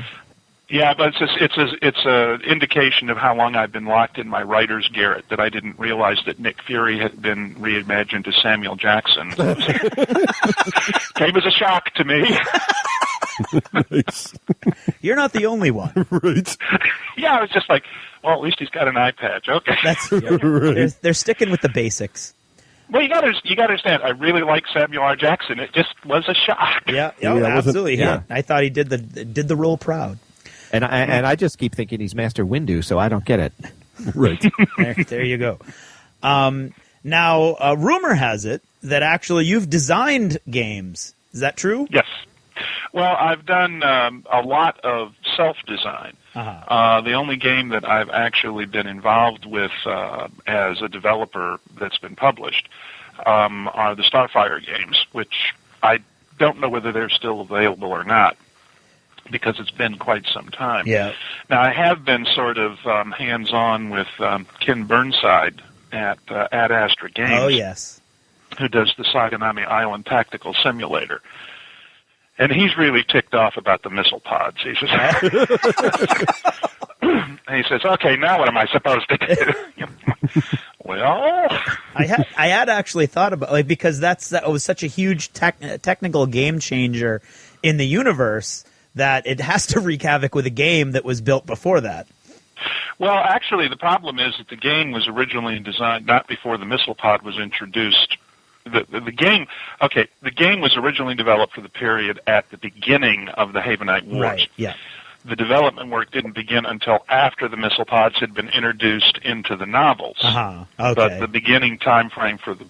I specifically requested that the design work not incorporate anything that would be current. Right, okay. If you see what I'm saying, at that point. Because I wanted to give them as much detail as possible for the tech side of it, and I didn't want to nail my feet to the ground if I decided to go somewhere else for some reason in the books. Yeah. Right. Okay, that makes perfect sense. But now now has the game approached the point where the missile pods would come in? Yeah, I was at Origins. Yeah. And Ken and I were sitting around talking about how to incorporate that massive missile fire in, and also how to deal with penetration aids and point defense and all that kind of thing. And I think he's got a pretty good handle on it for right now. Awesome. That's cool. So I think that well and truly establishes your gamer cred. I would say so. Yeah, I would. Pretty say impressive. Yeah. Although your assistant Gina did also mention that you played AD&D so often you have a nickname. Yeah, the Mad Wizard Weber. Yeah. Well, the Mad Wizard Weber is also a character in one of my universes. Yes, he used to be a silver dragon until he ate the wrong wizard. I mean, things happen. It does. Yeah. It does. It's a rough world out there for silver dragons. Yeah. Well, the last time the Mad Wizard Weber turned up, I dumped a party of gamers from Norfressa, where my Basel fantasy novels are set. Mm-hmm. Into Space 1898. And then from there, via a side excursion into an alternate 1956, and from there back to Norfressa. Wow. So what system were you using for that? Well, I was using my own magic system. We started out with AD&D. We converted everybody to GURPS once we I was going to say. So the GURPS had to be there someplace. Yeah. It's the glue. Yeah. And we had characters with little disabilities like schizophrenia. Nice. A little paranoia thrown in there. I love it. Wow. Yeah. Good stuff. Mortal enemies. And the avatar of Hirohime Lightfoot, the god of thieves, dancers, and merchants, was Father Guido Sarducci. And why not? Wow. Yes, exactly. Well, I think you could probably do worse than a best-selling author as your GM. I should say so. I was going to say. Yeah. I wish I had time anymore. Yeah. Well, you are what they say, how you call prolific. Right. That's one way to put it. My dad's version of it was that I had verbal dysentery. Well, dads My are allowed. dad believed in deflating egos. Yeah, I was going to say, dads are allowed to take that angle. Yeah. Now, David, we actually spoke a little bit, and what we like to do at this point, and you and Gina have been very, very helpful in providing a couple prizes for our listeners. So that sound was Russ calling up our Twitter feed. Right. And for the listeners right now, what Russ is going to do is actually tweet. I tweet, I swiftly fly. No, wait, okay. Yeah, something like that. That's pretty good. I think Julius Caesar had a quote. Anyway, so are we ready? Yes, I am. Okay. Yep. So the question number one, and these are all David Weber approved, okay? So the first person to correctly answer this question is going to win a Royal Manticoran Marine Corps t-shirt. And how cool is that? In David Weber's Honorverse, what is the motto and or translation of the Royal Manticoran Marine Corps? Don't yell it out, David. Oh, I won't. Deploying the third. No, sorry. Man. Okay. So we got that one, Russ? Tweeted. Alrighty. And question number 2. This is for an HMS Fearless t-shirt. In David Weber's Honorverse, what is the name of the tactical officer on the side of the People's Republic of Haven that is famously quoted for saying, oops? And while Russ is tweeting that, David, do you off the top of your head know how many people she killed when she did that with the most famous oops she had? Well, let's see. She took out, I think, 24 super dreadnoughts, each of which had a ship's company of about 5,000. Okay. So wow. Do the math. Yeah, I don't think we'll do the math right now. That's just say that's a lot of people to wipe out with one oops. Okay. No, but the oops wasn't all. I mean, anybody can oops. That's true. It takes a genius to oops on that scale. On that level, exactly. Okay. Now, the third prize is for a signed copy, and this is David's actually going to, when he eventually someday gets home, he will sign this for you, and Gina's going to send it off. It's a signed copy of Off Armageddon Reef, which is the first book in the Safehold series. And in Off Armageddon Reef, what is the character Merlin's original name, and how old is he? Ooh. I take issue with that one, David. I think a better title would have been Off Armageddon Rafe, but that's just me. Okay. I see what Russ is cutting and pasting and then trying desperately to edit down so it's the right number of characters. You guys continue along. I'll work on the Twitter project. Okay. Twitter project 2.0. Right. And the final, this is, again, for a signed copy that will be personalized to you by David once his press junket is over and done with. A signed copy of Out of the Dark, his newest book, which we're going to talk about later. And in Out of the Dark, this is the question, what does Peter Yushikov name his puppy? Okay, so those are the 4 questions, and Russ has got those going down. Away. I do believe the aliens are trying to communicate to us. We're also, good. But, okay. So anyway, we'll wait for a while, David, as people start to tweet their responses. Then at the end of the interview, we'll announce who won those. Sounds good. And so now we begin in earnest. Our little adventure with David Weber began a couple episodes ago, and I was talking about Mission of Honor. And since I heard about that. Oh, he did hear about that. Oh, he did hear about that. We hoping that you had not. Okay, because he ratted you out. I kind of figured. So all over the world right now, our listeners are eagerly waiting to see how we're going to address my little comments. And so let's say just get this out of the way now. Okay, so first I want to establish my cred. I've been a huge fan since On Basilisk Station. Actually, that's a lie. I was a huge fan since I think Mutineer's Moon. I read that first, but either way, and since the 1992-93. And as a fan from the beginning, I have perhaps, I think, maybe an irrational desire to see Honor at the center of the action and for the action to be the focus of entire novels, despite what I think is, because her rise in strategic command and the widening political scope of the books, that's not really realistic. Yeah. And to be fair, because I thought, well, maybe I am strange. And it turns out that I am. I did a quick. You're just now realizing. No, but every now and then it bubbles up, and I have to really look at the man in the mirror. Yep. I went all over the net, and the vast majority of reader reviews for that book have it all at 4 and 5 stars. So clearly, I'm in the minority with my frustration. Well, actually, let me before you go on. I'd originally projected the series at 5 to 8 books. Yeah. And I'm presently finishing up, I think, number 16. Yeah. And Honor was supposed to be killed, and at all costs. And there was supposed to be a 20-year hiatus in the Honorverse before the plot line picked up again with the Mason alignment.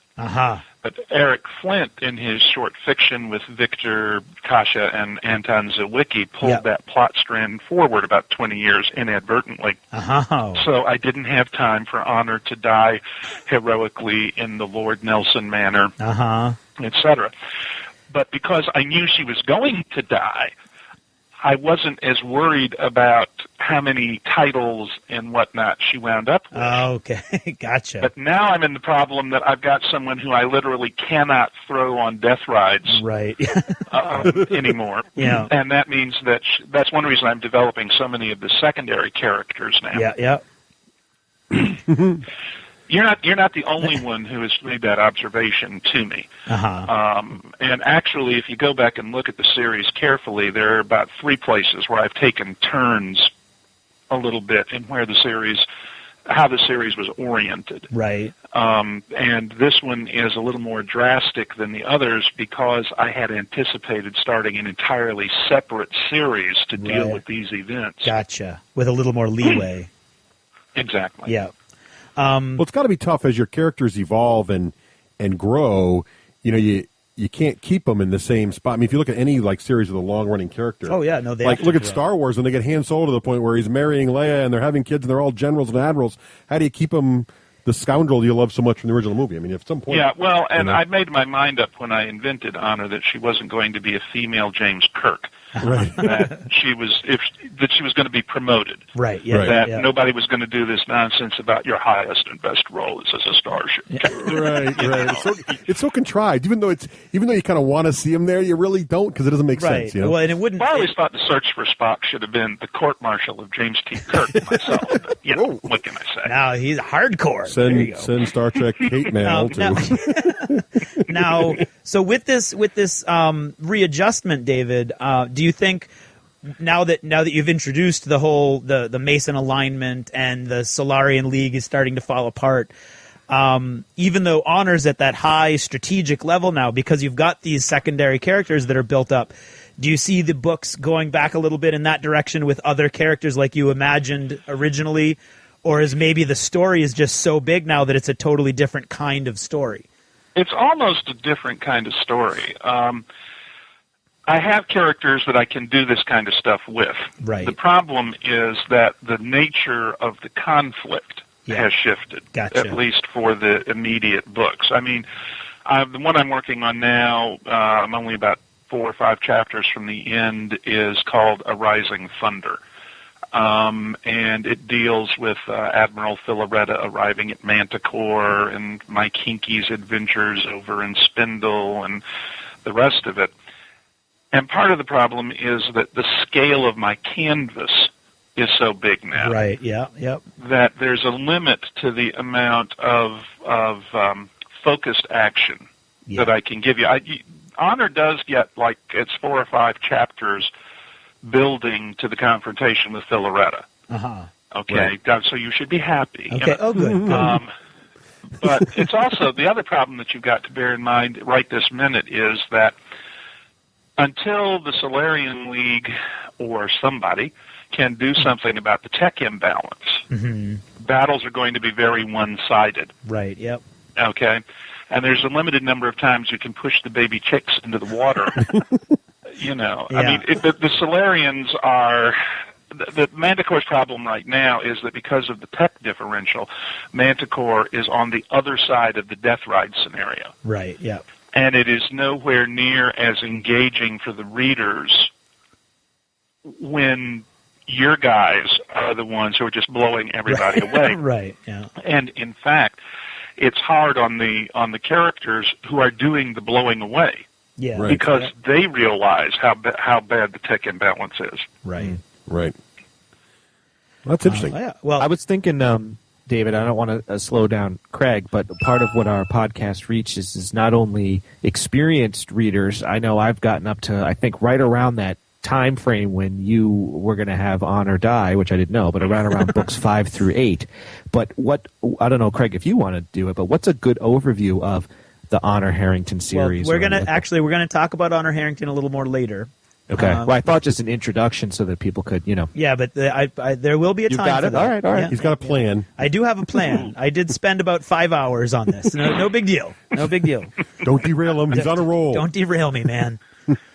I'm rolling down the railroad. Okay. Anyway, because right now we really should probably pick up on what I would call the obligatory questions that you have to ask when you have a world-renowned author on the other end of the line. Right. People would shoot us if we didn't ask these questions. And these are the ones that David, I think you probably don't really like seeing coming. But there's got to be some stock answers in here somewhere. And I also, we can put out right now that I guarantee that we could ask 100 authors and would get 100 different answers. So there's no right or wrongs. But Okay. just a little bit, like could you give us, our listeners, just a little bit of an idea on how you started out in your writing? Oh, goodness. Well, first of all, I think every successful published writer would write whether he or she was published or not. Right. It's kind of a compulsive thing. If you don't have that kind of compulsion in there, you're not going to succeed as a writer. I've supported myself as a writer or a typesetter or writing newspaper or magazine or whatever since I was 17. Wow. I sold the first book when I was 34, I think. It would have been more like 35 or 36. Oh. And the first novel was actually the collaboration Insurrection with Steve White. Yep. And what happened was that I was working on a Starfire campaign, and I always wrote myself a short story to kind of set the tone in my mind, since Starfire was a scenario-based product. Yep. And the short story that I wrote myself became the chapter Duty in Insurrection, where Lee Han and her battlecruiser face off against the entire fleet by herself, kind of thing. Yeah. And I sent that to Steve, who was a friend and a Starfire enthusiast, and he wrote a short story, which I believe was Drumbeat, which is the one in which Ian Trevain's squadron destroys the ship that Trevain's son is on.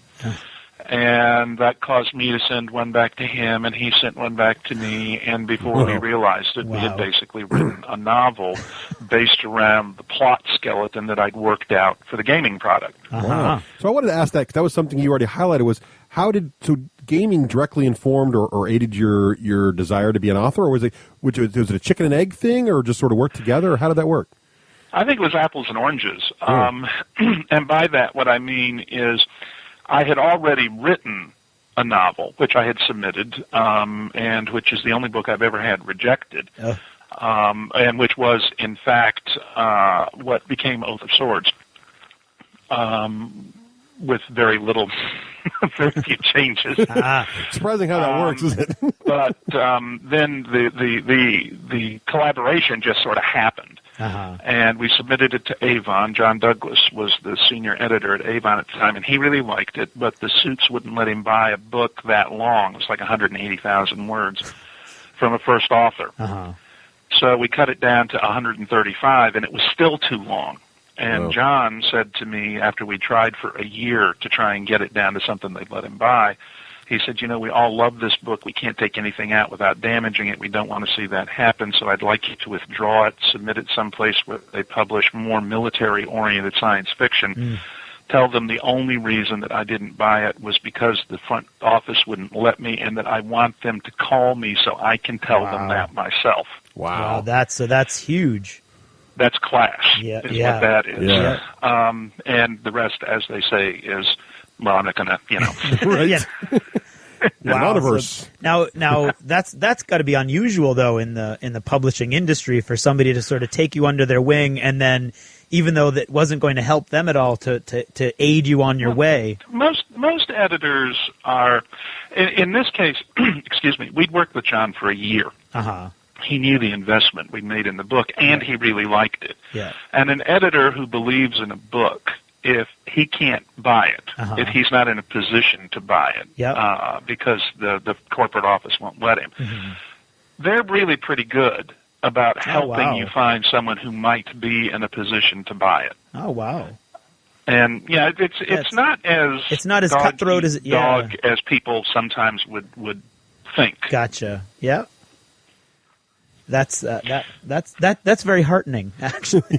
Well, the other thing that I tell people is you have to remember, publishers are in the business of publishing. Right. Okay, they have a very strong vested interest in finding and developing writers who can write.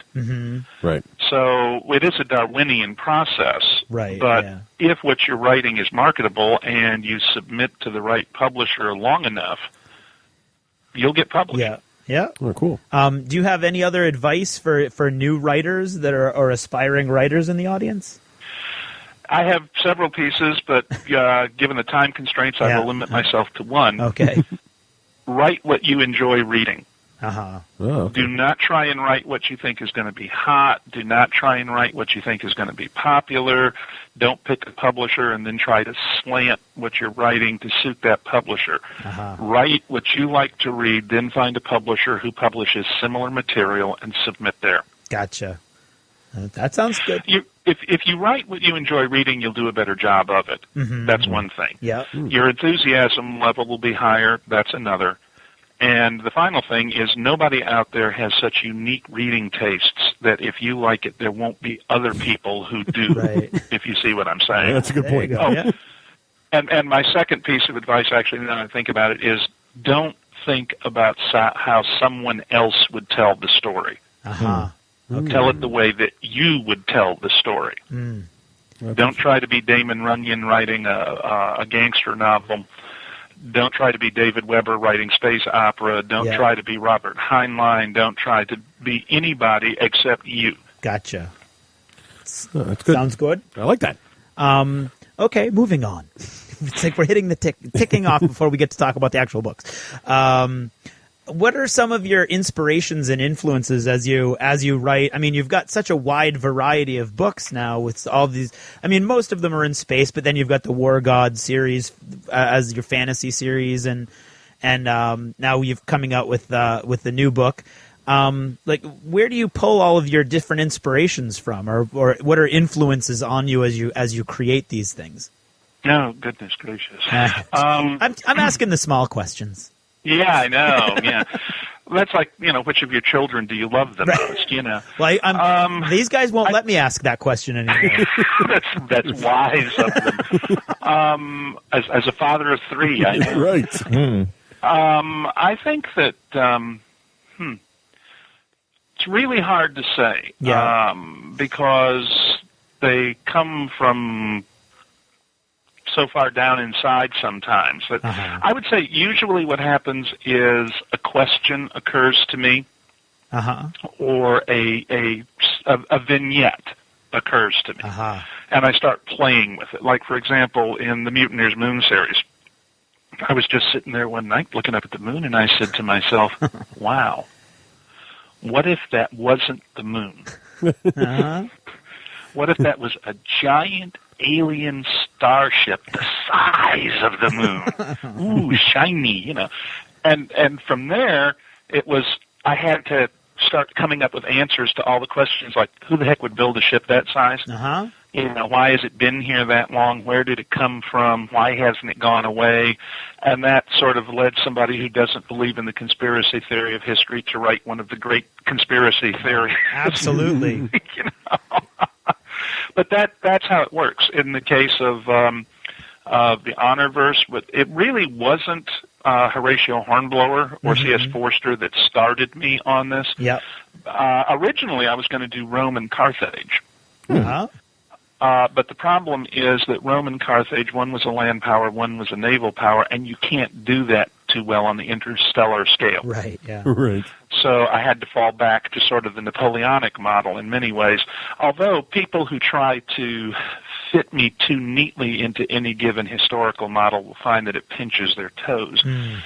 And I occasionally deliberately throw in red herrings to encourage them to think I'm going one way when I'm going another. Oh, cool. Like Robespierre and the tennis court oath. People immediately jumped on, this is the French Revolution, Committee of Public Safety, and so forth. And to some extent it was. But I never intended the People's Republic of Haven to be France, or as some people assumed, the Soviet Union, or whatever. Yeah. And I think when you see where they've gone since reclaiming their constitution and whatnot, you get a little clearer vision of how I visualize them happening. Yeah, absolutely. That must be fun when you're writing it, to throw those red herrings. Oh, yeah. It is. Especially if I can do it with a really bad pun. I mean, Now, I was reading your bio, and in your bio you sort of differentiate. You say that you're a craftsman, not an artist, but there are writers who are artists. Yeah. Who do you have in mind when you say something like who are the artists do you feel? Oh, Patricia McKillop. Okay. Roger Zelazny. Oh, yes. Okay, those are my two favorite stylists, I think. Gotcha. If anybody who hasn't read Patricia's Riddlemaster of Head series needs to go find those 3 books. The Riddlemaster of Head, Air of Sea and Fire, and Harpist in the Wind. Wonderful books. Yeah, but she writes small books in which every word is perfectly polished and faceted and whatnot. Whereas I have great big sprawling stories that I want to tell. Yeah. And so I really consider myself a storyteller who happens to tell his stories through the medium of the printed word. Rather than I do a stylist or an author. I have some passages that I'm happy with, that I'm very pleased with. And I think probably if I really wanted to sit down and spend a year on one book instead of doing 2.5 to 3 novels a year, that I could do the kind of editing and polishing that would bring me up at least into respectable range of someone like Patricia or Roger. Yeah. But I just can't contain myself enough because of the next book already bobbing to the top of my brain in the queue. Well, you know what they say. They say quantity has a quality all its own. Somebody said that. I don't know. Well, I would like to think that it's not Drek. Oh, no, of course not. I didn't even apply. The problem is that, I'm more interested in telling you about the characters and building the world and rushing ahead with the storyline. Than I am with making sure that I choose exactly the right word to do it with. Now, that doesn't mean that I have a friend who gets really ticked off with me because he says pretty much, you make me cry at least once in every book. Right. So that doesn't mean that I can't achieve the impact that I want. No, definitely not. Oh, absolutely. It just means that I am not one of those people who build perfect glittering mosaics. Gotcha. And I think that for some people the style gets in the way of the story. Oh, yes. I think that when the style starts intruding so that it detracts from the storyline, that's bad style. Yeah. Okay? And I will not mention some people who I think do that. We won't ask you to. Yes, but with Roger, for example, the stylistic tricks usually kick the story ahead. Right. Rather than distracting you from it. Yeah. Okay? That's a stylist. Gotcha. Now, when you're writing these big, sprawling epics that you're referring to, do you use outlines, or do you let the story organically evolve as you're writing? I usually, if I planned it as a series from the beginning, which unfortunately, the main problem has been keeping novels from spawning series rather than planning them. But if I planned it as a series from the get-go, I usually have a fairly clear story arc in mind. That doesn't mean I have all the details, but it means I have the major waypoints in my brain. I don't know exactly how long it's going to take me to get to one or what side avenues I may go along in the process. Gotcha. Now, there are other instances in which I'm writing the books to find out what happens. Yep. Okay, and in the Honorverse right this minute, I'm in kind of an interesting situation because I had a detailed story arc for what was going to happen with Honor's kids solving the problems. Now I'm sort of having to restructure a little bit on the fly. And there's not anything going on, for example, with the Mason alignment and so forth that wasn't all in my master plan. But exactly how I deal with and schedule the elements is a little bit up for grabs now. Gotcha. Now, so that's all in your head, that organization? Or do you have any of it written down?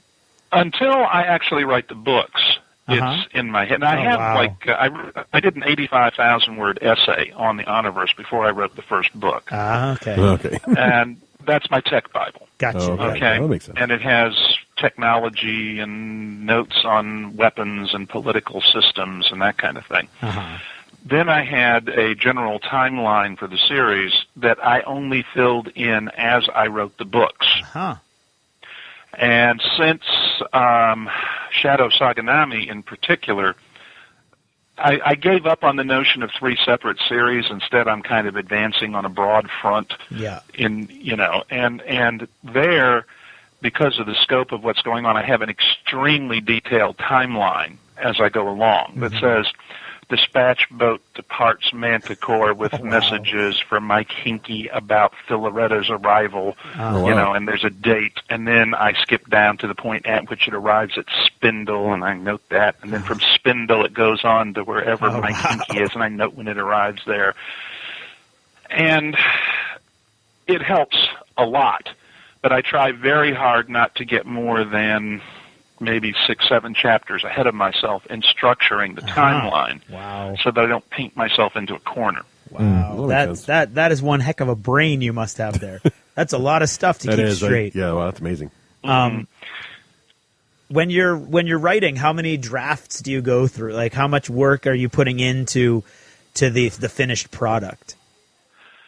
Well, basically what I do is when I'm in the groove, I hit between 5,000 and 9,000 words a day. Wow. That's a lot. And before I start on any given day, I go back through what I did for the 2 previous days. Oh, wow. And I tweak. Yeah. And I edit and I tinker. And that does a couple of things. One is it ensures that I've been through all the material at least 3 times. Yeah. And the second thing that it does is it gets me a running start on the current day's work. Yeah. That's a great way to do it. How long does that take you? Is that like the whole morning or a couple hours, or what does that look like? Part of your You mean day? how much time do I spend per day? Yeah. When I'm in a rush, when I'm pushing the deadline when the book is coming, probably somewhere between 8 and 12 hours. Wow. Yeah. And when what because you don't go into an office or things like that, when do you prefer to write? Well, I have 3 small children. Yes. Right. Yes.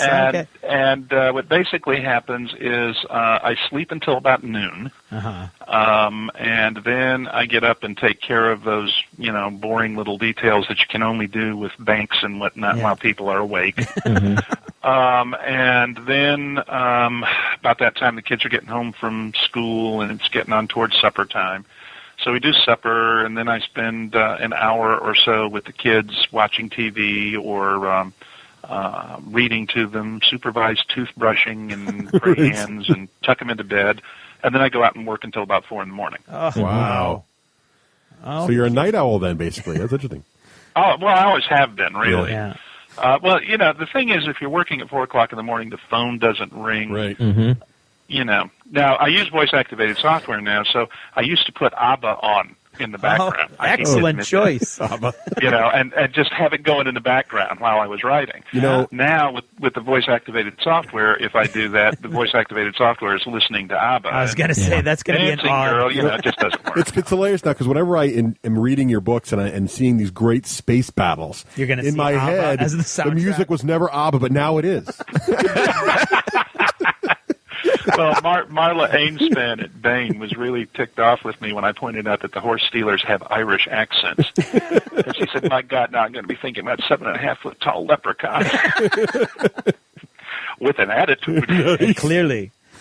Well, in one of my gaming universes, there's the Emperor's own Highland Redani Grenadiers. It's like big Sergeant Major. It's fixed bayonets, gee yourselves to the rage, wives. Off you go. Nice. See, there you go.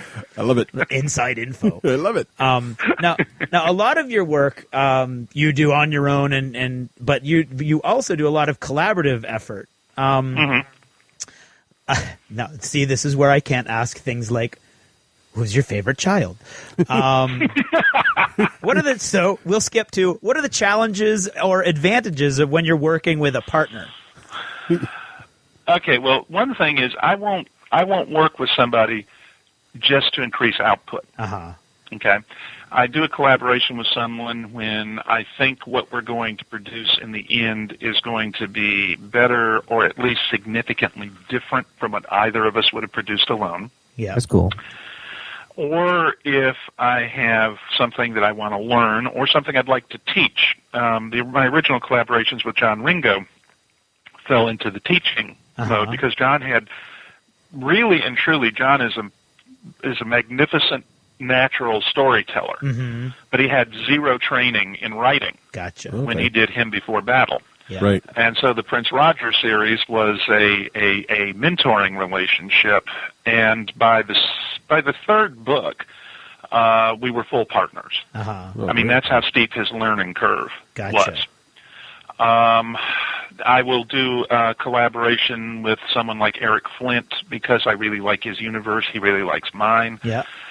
And I will do a collaboration if there's a story that I really, really want to tell, and I really, really don't have time to tell it by myself. Gotcha, yeah. If you know what I'm saying. Right. I have the first, let's see, we have an Honorverse anthology coming out in April in Fireforged, and next October we have the first Honorverse Young Adult coming out. Oh, yeah. I saw that. Which is an expansion of A Beautiful Friendship, the novella in which humans first meet tree cats. Yeah. And all of these books will be set 250 years before Honor Harrington's birth. Oh, okay. Cool. So the Star Kingdom of Manticore is basically Denmark at this point. Okay. Yeah. It's a small, prosperous, back of nowhere little kingdom. Yeah. And so they'll have a very different feel, but hopefully they will introduce younger readers to the Honorverse, and we'll see how they go. Awesome. That sounds great. Now, just one more of these little questions, and then we'll move along. Because you're kind of scaring me saying there's like 18,000 Honor Harrington books coming out. How many books, like right now, for instance, Mission of Honor just came out a little while ago. How many books are already written beyond that? Only one. Oh, okay. But when I finish this one, well, okay, it depends. If you want to count the young adult is going beyond that, too. Yeah, sure. And when I finish Rising Thunder, the one I'm working on now, I also will have finished the outline for the next Eric Flint collaboration. Wow. And so I'm not sure when that's going to fit into his writing schedule. Gotcha. In this instance, that book will be coming out after the next mainstream political military instead of leading it the way that's been the case. And it'll work just fine. One thing I am happy that I finally did was to go ahead and adopt the book division on the basis of month and year. It helps that I've always written the books in linear fashion, but this way readers can really keep track of when all this stuff is happening. Right. It's also one reason why I occasionally use a chapter from one book in another book, perhaps with a slightly different perspective or some additional character or viewpoint or something in it, because they serve as ranging stakes for people who are trying to keep the book straight. Gotcha. Right. Now, you mentioned Origins a little while ago. Do you get to a lot of conventions? Too many, really. Not so much for gaming, but for science fiction and fantasy. Right. This past year has just been crazy. We were in London in April for the London Book Fair. We landed 2 hours after Heathrow was closed by the volcano. Oh, nice. Nice. Yeah, they had to let us land. I mean, we're going to land anyway, And gosh, I've been was on a signing tour in late May, early June. I've done 2 conventions since then. I did Origins, did Comic-Con this year, which was they're big. And now I'm on this signing tour, and in November I will be in Philadelphia. Although that's not so much a convention as meeting with some of my guys up there who are sort of some of my nuts and bolts people for the Honorverse. Oh, yeah. Help figure out the tech and design ships and stuff. Oh, cool. Wow. That's awesome. Yep. Now, do you ever get around New England? Yeah, I was in Boston in June. And Philadelphia. I know that's more like mid-Atlantic than New England. I think they're hoping to get me into Rhode Island and Connecticut sometime in the not-too-distant future. We'll definitely have to watch for that. So that's a lot of nuts and bolts. Go ahead. The way that it seems to be working out is that Bain is sending me East Coast tours and Tor is sending me West Coast tours. Gotcha. Okay. To keep them busy. So that's a lot of nuts and bolts question. I have kind of a fun one for you here. I think it's fun. So it's fun for Russ. It's fun for me. I'm a big gamer and also a video gamer. And one of the fun things in video games is Easter eggs. And sort of my understanding is the author equivalent of Easter eggs is some kinds called Tuckerizing, right? When you take people's names. So for our listeners who are not familiar with Tuckerizing, can you kind of explain the concept? And then maybe I'll ask some fun ones, some fun examples. Tuckerization is named for Bob Tucker, who was one of the early science fiction writers of the last century. And Bob had a penchant for putting friends and fans' names into the books as characters. I've done that with friends and colleagues, and I also have auctioned appearances in the books for charity events at conventions. And used to be that I just auctioned off glorious deaths. But then I was at a convention in Chattanooga with Tim and Anna Zahn, who are lovely people.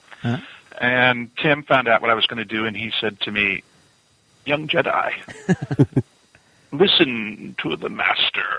And he suggested that what I should do is to first auction the appearance in the book, and then separately auction whether or not the character lived or died. Which I thought was a great idea. That is brilliant. And then Anna bought the appearance in the book for like $380 and decided she didn't want to die, so she spent like another $375 on that. And as Tim is making out the check to the he says the last time I gave you any advice, I said, "Oh, thank you, Mr. Yoda." That's awesome. That's awesome. I've done it that way. I've also auctioned manuscripts for novels that have been completed and handed in but not published yet. For charity. Well, that's great. Very nice. What are your chosen charities? Usually it's the charity chosen by the convention. Right. Gotcha. Most science fiction conventions have its charity that they're donating to. Now, I was in, Alabama, I think. It was either Alabama or Mississippi, earlier this year. And we were doing one specifically for Haiti. That was sort of organized on the fly, if you know what I'm saying. Yeah. Well, that's awesome. That's and fun way to raise money too. Killing people off. Oh, absolutely. And see, I'll take cartel bids. 5-6 people get together and put them all on the same ship and blow it up or not, as the case may be. That's awesome. I killed the entire city of Schaumburg in one book. If you go back and look, let's see, it's the one where we first meet Oliver D'Amato. His captain is a Tuckerization from a convention in Schaumburg, and the name of her ship is the PNS Schaumburg. Nice. Lost with all hands.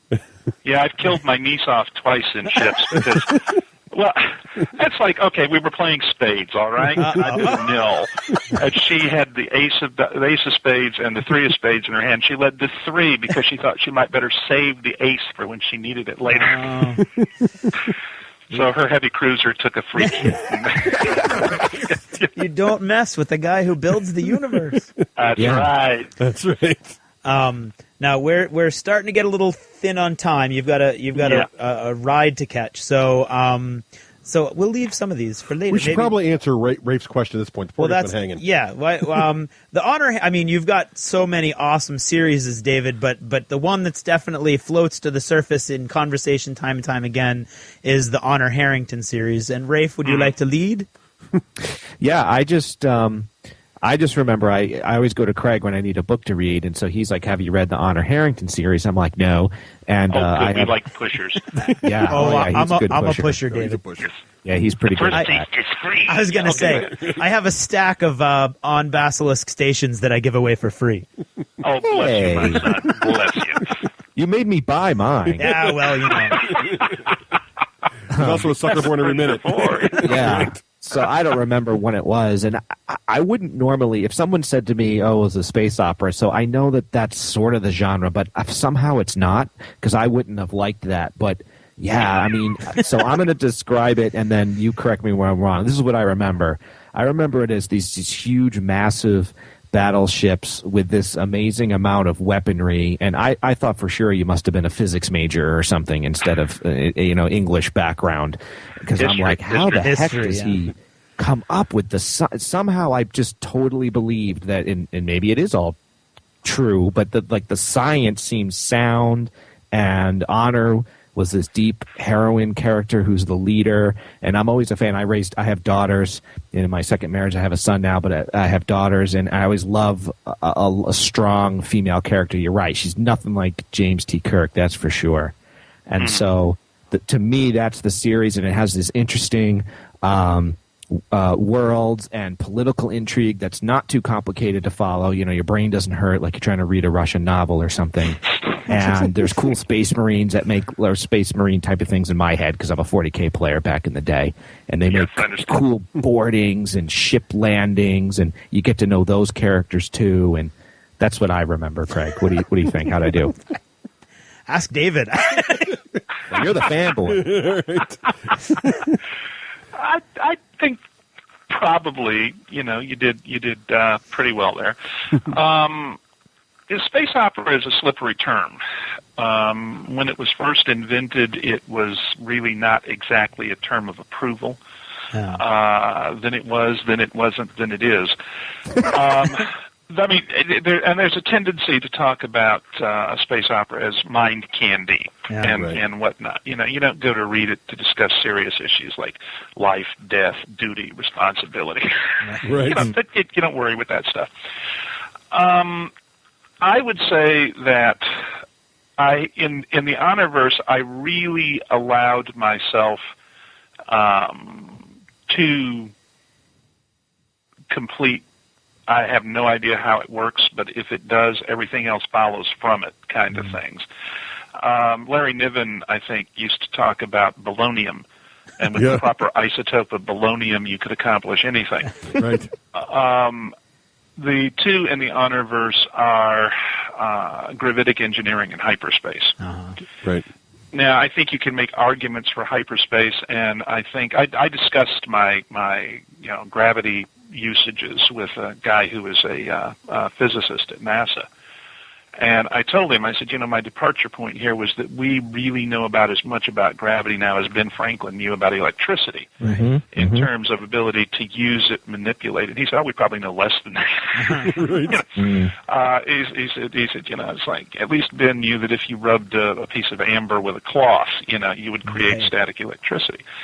And beyond that, I try not to step too heavily on physics. Now, there are a couple of things I've done. For example, in the acceleration of ships in the Honorverse, I have ignored increases in mass as you start reaching relativistic velocities. Right. And I did that simply because it makes the numbers cleaner for the average reader, that I don't have to worry about what the tau is and everything else when I calculate it.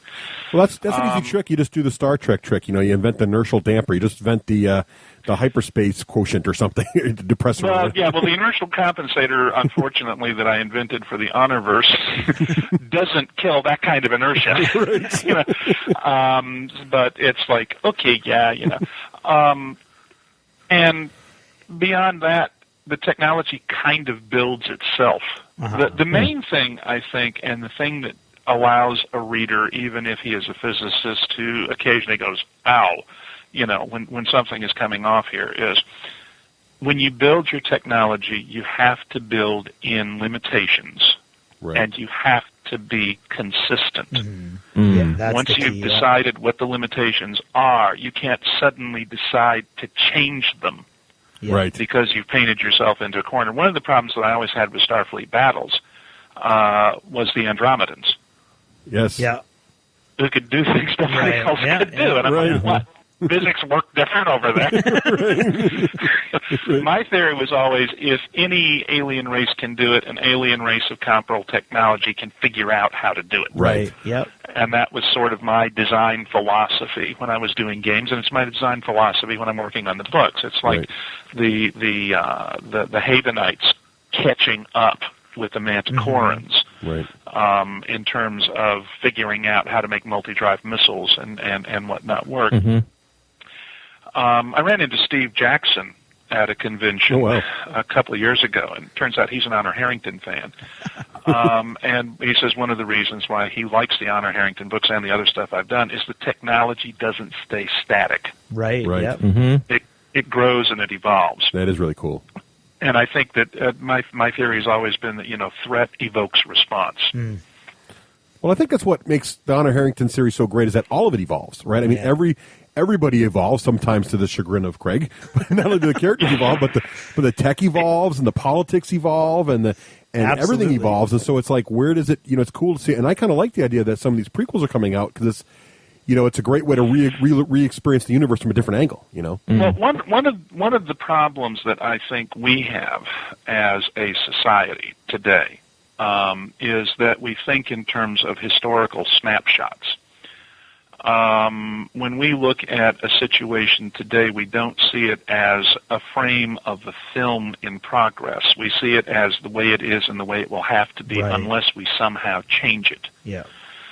And in fact, we live in a constantly evolving and changing continuum. And so do the characters in my books. Yeah. Right. Their universe, the political structure, the economics, they're shifting around them. And I have a better grasp of some elements of the equation than I do of others. I think everyone has their strengths and their weaknesses when they try to envision something as large and complex as the Honorverse has become. And I try to play to my strengths and keep my weaknesses from damaging what I'm doing. I'd say mission accomplished. Yeah, I'd say so too. Well, thank you. And we're not just sucking up because you're on the show. Yeah, absolutely not. Now, because I've got this driver in the back of my mind, but Gina and Cassie would both not forgive me ever and would never get in touch with you again if we didn't let you talk a little bit about Out of the Dark. Out of the Dark. Out of the Dark is, for me, it's a fairly short book. It's I think about 140,000 words. Yeah, okay. For you. It's about an alien invasion of Earth by members of something called the Galactic Hegemony. This particular bunch of the Galactic Hegemony is the only race of carnivores to ever make it into faster-than-light travel without nuking itself back to the Stone Age. And the herbivores and omnivores in the hegemony believe that if they'd had any common decency at all, they would have nuked themselves. But one of the herbivore species is surveying Earth just in time to see the Battle of Agincourt. And on the basis of that, they decide that they should probably give Earth to the Shingari because we're even worse than they are. That's awesome. And it does not work out well for us or for the Shingari, actually. We lose about 3/4 of the human race. Ouch. Works out worse for the Shingari in the end. Wow. David does not doesn't go small. Well, you lose a game of spades to the guy and he kills you in his book. That's right. Yeah, well, what can I say? Well, I will say this. There have been a few people who are upset with me because they buy the book thinking that it's going to be straight, hard science, no weirdness. And they forget that I wrote Path of the Fury. Right. Okay. Which had an ancient Greek goddess. Greek fury into... Right. It's because no shame, okay? It is the first book in a series, although I hadn't envisioned it as that when I wrote it. Oh, cool. That's cool. What happened was that I did a novella of the same title for an anthology that Tor brought out, and Tom Doherty at Tor really liked the novella. So he asked me to expand it into a novel. and I can see where I'm going to go with the series. There's a reason why the prologue is year 78,000 whatever of the galactic hegemony, and the epilogue is year 1 of the Terran Empire. But I digress. Nice. Wow. I can get behind a book like that. That's on my must-read list. And now, and that book's doing very well. That I know for a fact that it just hit 20 on the New York Times bestsellers list. Yes, congratulations. Yes, so congratulations. Thank you. Usually you kind of spike in the first week or two. But it's hard to get science fiction onto the general bestsellers list. We have a relatively small readership. It's very loyal. Right. Okay, but we're relatively small compared to techno thrillers or horror, or right this minute vampire fantasy kind of thing. And I will say that when I wrote this story, I did it with zero intention of tapping into anything that's currently hot. Gotcha. Okay, and that it's an element. There's an element in the story that does tie in, but it's not the primary thrust of where the series is going to go. Gotcha. Now, when was the anthology written or published? I mean, beg your pardon? When was the anthology that the original novella was in? When was that published? Gosh. About a year and a half ago, I think. Gotcha. It was Warriors by the editors were George Martin and Gardner Dessois. Yep. And I think they originally thought they were going to get an Honor Harrington novella, which they didn't. And I think they probably read this one and went, "Wow!" What the heck is this? Now, when you say George Martin, and that's not George R.R. Martin, is it? Yes, it are. Oh, it are. So, if you have his email, could you just ask him for the love of God to write the next book? I'm not going there. I was going to say when you're going to try to be a little more subtle. Well, no, when Dave was talking about all these other books he's working on and in different areas, and different, and it's not Honor Harrington. I'm all for when authors do that. Jim Butcher doing his fantasy. That's fine, as long as the bread and butter keeps coming. But Martin needs to go. Martin, finish the bread and butter. The bread and butter's been left behind for a while. But what I was going to say is the fact that David had planned for Honor to die is cool. I love when authors do that, like J.R.R. Martin. He has no shame. It's not who's going to die; it's who's going to live in those books. Have you read John Ringo? Yes, I love them. I just finished Live Free or Die. Do you know why the death toll is as high as it is in his books? Why is that? I figured this out working with him. He develops all these characters, right? Yeah. He's got 11 characters right. At the end of the book, and then he says, "Oops, I'm going to have to do a sequel. I'm going to have to develop characters all over again. I got to get rid of these."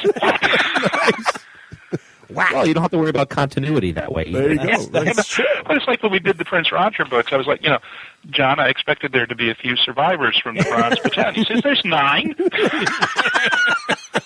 That's awesome. That is awesome. So thank you, John. I envisioned a few more. Now, and the Prince Roger series, that's like far future from the DeHack series, is it not?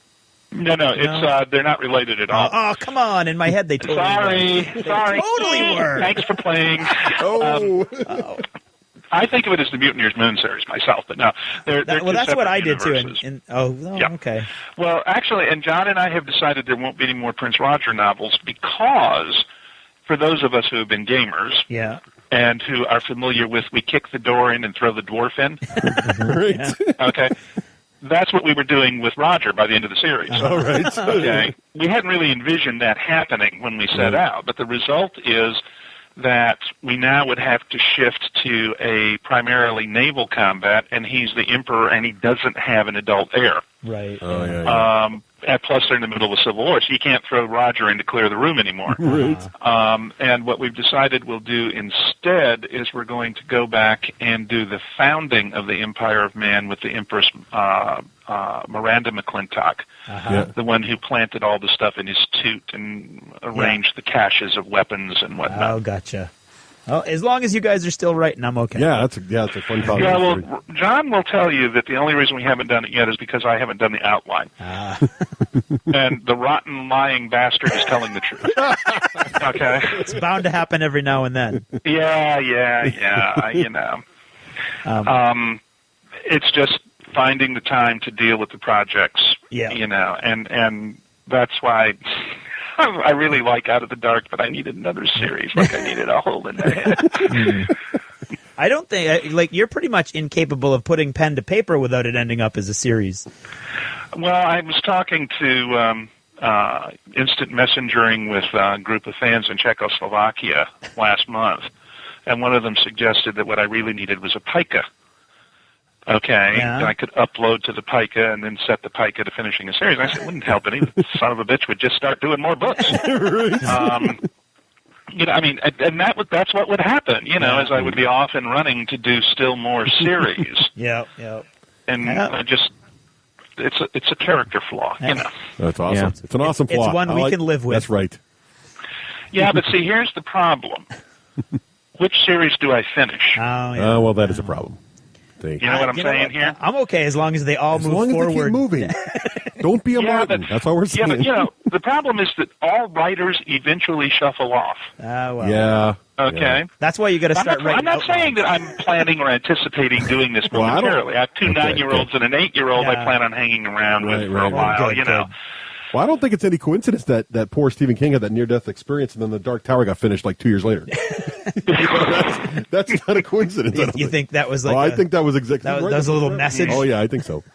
That's my personal opinion. I'm sorry to tell you that. No, we know we got to let you go, David. Yeah. I really enjoyed it. Well, thank you so much, David. for taking We the time. enjoyed it too, and hopefully we'll get to talk to you again sometime. Yeah, talk to Gina. I'd love to come back. Excellent. Great. Okay, thanks a lot, David. Yep. All right, thank you. Have a good signing. Bye-bye. Thank you. Bye-bye. And, David obviously had to leave for a book signing, and we have to thank him again for staying with us that long. He literally, folks, gave himself 5 minutes to get down to his driver at the hotel. So he really stayed till the last possible second. What we didn't have time to do at the end was announce the winners of the stuff that David is giving us to give away. And so what we're going to do now is Russ has just used his Twitter foo.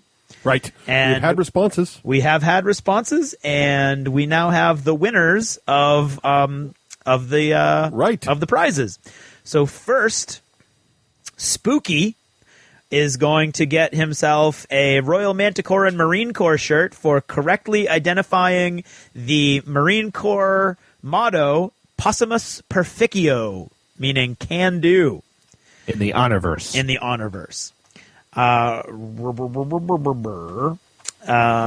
Darth Dragonman, with 2 N's, is going to get himself an HMS Fearless t-shirt with his correct identification of the tactical officer who says whoops is Shannon Foraker, Commander Shannon Foraker for the People's Republic of Haven.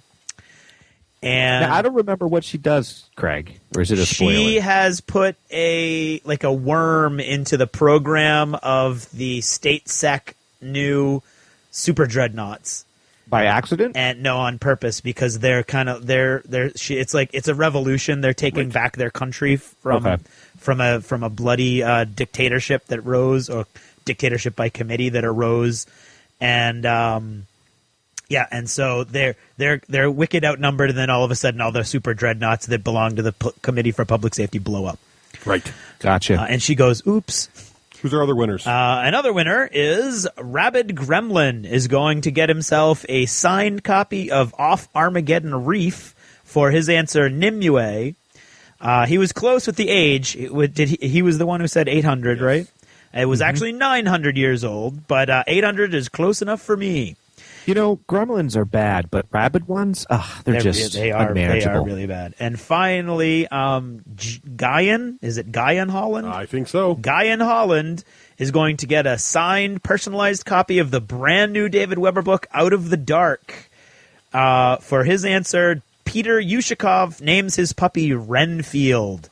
And we're not giving any spoilers around here, but if you followed the whole thing, you might have been able to put 2 and 2 together. Okay, so those are all the prizes, and again, we want to extend a heartfelt thank you to David for not only for dealing with me with a sense of humor, but really sticking with us till the last second. Right, and being patient with the internet food. Right, absolutely. The internet food. Onward and upward. TheWarStore.com, bringing war to your door since 1999. The War Store offers the best prices on the net and features such products as Games Workshop, Privateer Press, Sable Designs, Flames of War, and many, many more. Order at TheWarStore.com, that's TheWarStore.com, or call 631-765-0047. That's 631-765-0047. TheWarStore.com.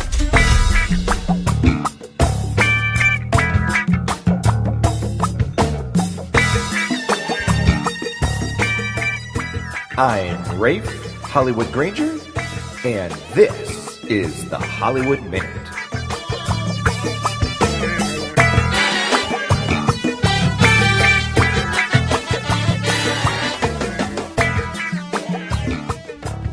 All right. Welcome to Hollywood's Play D&D by Podcast. Last time on Play by Podcast, Arath, a human fighter, awoke to see his whole party killed whilst blood-sucking flying beasts preyed upon them, and Arath's memory is gone. A large but young black dragon lay dead at the center of the sunken temple. He makes his way to the warehouse district to the 12 Dagger Shipping Company to deliver the item he was sought to recover, the Key of Aloth. He finds the key, but at what cost? He lost his wife and his best friend in the party kill. While there, at the 12 Dagger Shipping Company, he picks up a follower, Bandy, a purple and white-haired gnome warlock, who for no reason takes a liking to him. Arath travels back to the sunken temple to begin where it all started. The temple is no longer empty, filled with a handful of zombies and a large zombie Hulk and an unconscious wizard who suddenly awakes to join the fray. His journey to learn why the Key of Aloth is worth all this continues. But first, this Hollywood Minute is brought to you by... Hey, wait a minute. What's that? Squirrel! Okay, little out of character before we dive in. I have, as many of you know, picked up the Heroes of the Falling Lands D&D Essentials, and I'm using that for Nexus, the wizard, and for Arath, the fighter who is of the Slayer type, and it's been really fun. Also, I'm trying something out a little different in that I scripted this battle. The first 3 turns are scripted by myself off air, and then the next 3 turns I'm going to script as if it were live, and I'm going to see how it goes. So let's begin. Let's set the stage. First, we have about 2 zombies left. We have a large hulking zombie in the middle of the chamber. Steps leading down is where the wizard Nexus is. Arath is currently there battling a couple zombies, but our gnome has bamfed using one of his spells and ended up behind the zombie. Nexus goes first. He lunges away from a couple zombies' lurching grasps and blasts a freezing blast. Using his staff with his implement skill, he is able to land a hit. Just barely, though, and a small sphere of ice spreads out underneath the Hulk and gives him a little bit of cold damage. Bandy, ending up behind the Hulk, had an eye bite spell all prepared, but not being able to get the eye of the zombie Hulk and not even sure if it would work, he instead decides to use discretion, being the better part of valor, and he backs up, trying to get further away from the zombie. Arath, his memory suppressed but coming back to life in this place, suffering the loss of his wife and his friend, surges with anger, turns that anger and frustration into a howling charge, and charges the Hambi Zulk. The 2 zombies around him miss their attacks of opportunity. Arath, however, either too fueled with anger or not paying attention to the ice on the ground, swings and slips, landing right on his ass with his weapon gone sprawling. The zombie Hulk, seizing the initiative, puts its 2 hands together, raises it back to behind his head, and smashes down in a huge zombie Hulk smash, causing about 20 points of damage to Arath. In the second round of battle, Bandy works his way to the left, shoots his rod, but misses, a bolt of mercury lancing by the Hambi Zulk. Oh, I forgot to add, when Arath went stumbling towards the Hambi Zulk, he tripped a tripwire, causing the 2 burning braziers on the side of the entranceway to dump their hot, timbering coals. But Arath was able to skip, dance, and skim over the coals, suffering new injury. However, Nexus, now separated by the fire, focuses attentions on the 2 remaining zombies in front of him. Using his magic missile spell, magic darts of energy flash out of the tip of his staff, zorching 1 zombie for a fair amount of damage. Arath takes the time to scramble around and find his weapon, and he does. The zombie again raises his 2 hands to smash, but unable to hit the scrambling Arath, misses with 2 hands and instead swipes with a natural hit of a 20, and Arath suffers 12 more points of damage. Nexus squares off with the 2 zombies in front of him and decides to cast Phantom Cage on one. Rolling to hit. Even though the zombies don't have a mind per se, he plans on turning the Phantom Cage rather than whirling spinning blades. He instead traps them in a cage of fire. It seems to work, for the 1 zombie squeals in terror and shudders, moving backwards, suffering... Alright, 5 on a D8, and his bonuses. Ooh, that's a nice hit. He's going to take, with his bonuses, a total of 15 points of damage. First zombie's down to 27 hit points. You know, I never wonder when I'm GMing, is it good to just describe what the zombie's down, or do the players like it if it's the actual number? You know, I'm torn either way. Another thing that's cool with these zombies is if you score a 20 or a critical hit with your weapon, the zombies instantly collapse. Okay, Arath is able to finally recover his weapon. Let's see if he can score a hit. No, he rolls a natural 4, misses the zombie yet again. The zombie Hulk seems to laugh at Arath's inability to hit him. Bandy again is in position. A lot of Bandy's spell, however, deals with different illusions and forcing of people to see things with illusions. So instead, he decides to just arc out with his Eldritch Blast, using his rod as his focus implement. Rolling to hit. No, misses with a 5. Zombie Hulk is up. Zombie Hulk, uh-oh. Hits with a natural 20. Let's see if he refreshes his zombie smash. Does not. Instead, he backhands Arath, who goes skidding across the ice, pushed back 1 square, and suffers for another 14 points of damage. Arath is definitely feeling the heat now. Arath goes first during his turn. He will take 1 move action to step back into the fray, keeping the zombie Hulk busy from focusing on Bandy, and uses his major action to pop a healing surge. Arath seems to shudder and dig deep within his fighter well of anger and regains his strength and composure. Next up is... guess what? Nexus pulls through. He was going to arc his magic missiles from his staff on the other surviving zombie on this side of the firewall. And guess what, folks? Rolls a natural 20. The 2 missiles arc energy from the staff, and as if to electrify the zombie, it bursts and explodes, spreading zombie flesh and bits and bone and hair everywhere.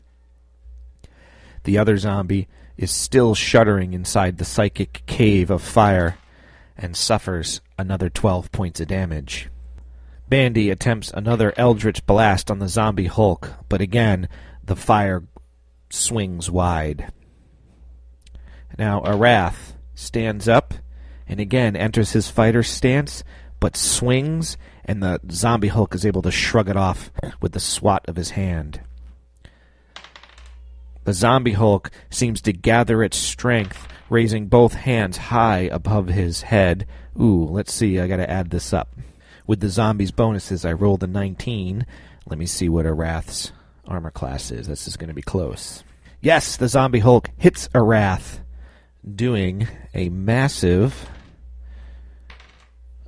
15, 20 points of damage. Even with the healing surge, Arath is hurting very badly at this point. Nexus, having survived the 2 zombies out here, leaves the psychic cage to do its remaining damage, and either in extreme bravery or drunken foolishness leaps through the fire, yelling at the zombie Hulk as he does so, "Yorick! I've only barely awoken, and yet I have to fight you again!" And lurches forward with both his hands, summons deep within himself, and casts a fireball. Looking good, folks. Nexus rolled a natural 17. Now, even without adding his bonuses, I know adding his bonuses, it's going to cause a hit. So let's see what happens. The zombie suffers a huge amount of damage as Nexus forms the fire between his 2 hands, throws it at the enemy. The only problem is the burst is so large that unfortunately it does catch Bandy.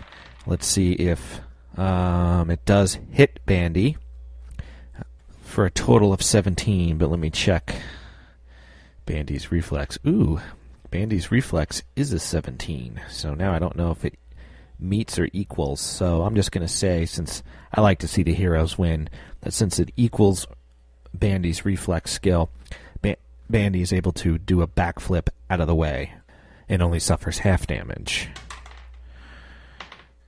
Suffers 6 points of damage. Nexus being the power hitter here, the zombie Hulk focuses attention on the wizard and strives to move past Arath, but thinks secondly of that as much as a zombie can think, and instead swings at Arath, hitting him again. And Arath suffers 10 points of damage. Arath's a good thing he's a fighter because he is really getting beat up. Where's my hit point score? Arath is down to 28 hit points. Not wanting to suffer and waste his fighting action, he finally wants to land a hit, and oh no, rolls a 3. The zombie's able to bat his great sword away again. It might not be that Arath stands around next turn. The one zombie finally succumbs to his injuries behind the wall of flame and turns into a pile of smoking rubble. Bandy again attempts to take the zombie Hulk down with his Eldritch Blast, and yet again the dice is not favorable to him. He misses. Therefore, it's up to Nexus. Nexus plants his staff, shoots his magic missiles, which unerringly hit again, causing... Oops, wrong dice. Not that much. Only 8 points of damage, but at least it's knocking the zombie Hulk down. Zombie Hulk is down to 16 points of damage. Arath, seeming to be beyond all ends of fury, finally is able to land a hit with a natural 17, and using his power strike is able to finish the zombie with one great cleave of his greatsword. Bending over, Arath leans on his knees, heaving in big, heavy breaths, still confused between what he feels is the tug of his memory at this place and not quite understanding how he suffered so badly in this battle. Nexus, not seeming to notice Arath's plight, walks over to the zombies, sits down on its skull, and takes a huge swig from his wineskin in an attempt to help relieve the throbbing pain in his head. He glances around and tries to sense with his arcane power anything he can gather about this area. What he is able to glean from these zombies is that they seemed to somehow animate on themselves, drawing from the energy of the temple, not using the normal method of being controlled by a controller. Therefore, he feels somewhat safe that there is not a controller nearby. He offers the other a drink. Bandy seems a little wary of this newcomer, considering he almost just got zorched by a fireball. However, does move in closer to see how Arath is faring. Nexus finishes off another swig, burps with a loud burp, and then starts to dig around the zombie's body, looking in every orifice for who knows what. Arath, his anger still streaming out at Nexus, says, "What are you doing? Why are you digging around in there, and where'd you come from anyway?" Nexus doesn't stop what he's doing and digging around the zombie looking for, I don't know, gems, magic items, magic implements. No one can only know. And merely answers with a wave of his hand that He had come in here seeking shelter from a storm. The last thing he remembered, he fell asleep and woke up when the zombies and they had entered the chamber. Bandy notices that the zombie Hulk seems to be beginning to stir. Guys, I think we ought to get out of here. And he starts to move off in the direction behind the zombie Hulk between the two pillars where an ornate door leads deeper into the sunken temple. The three of them leave through the door, close the door behind them, leaving the zombie Hulk to continue its reanimation without them. Okay, well, I've used up a good amount of my allotted time here. For those that are playing along and those that are playing along inside their minds, what happens next? What do you do? What questions does Bandy ask? What does Nexus do next? And how does Arath feel inside the sunken temple? Until next time. This is Total Fangirl. Regular Jane most days, total fangirl when the moment strikes. Han shot first. Starbuck is a guy. And Lestat, now there's a vampire.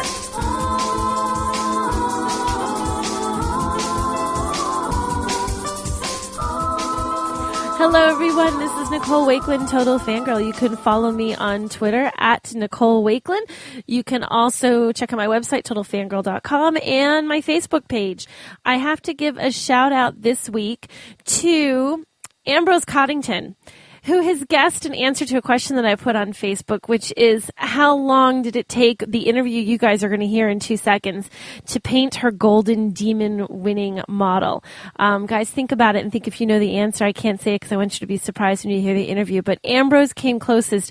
I'm not sure because Ambrose knows Jessica, so I'm wondering if he cheated.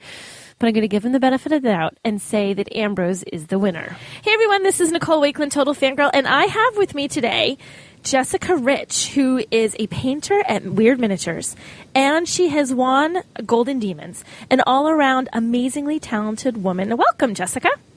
Hi. Now, Jessica, how did you get started as a painter? How did this come to be?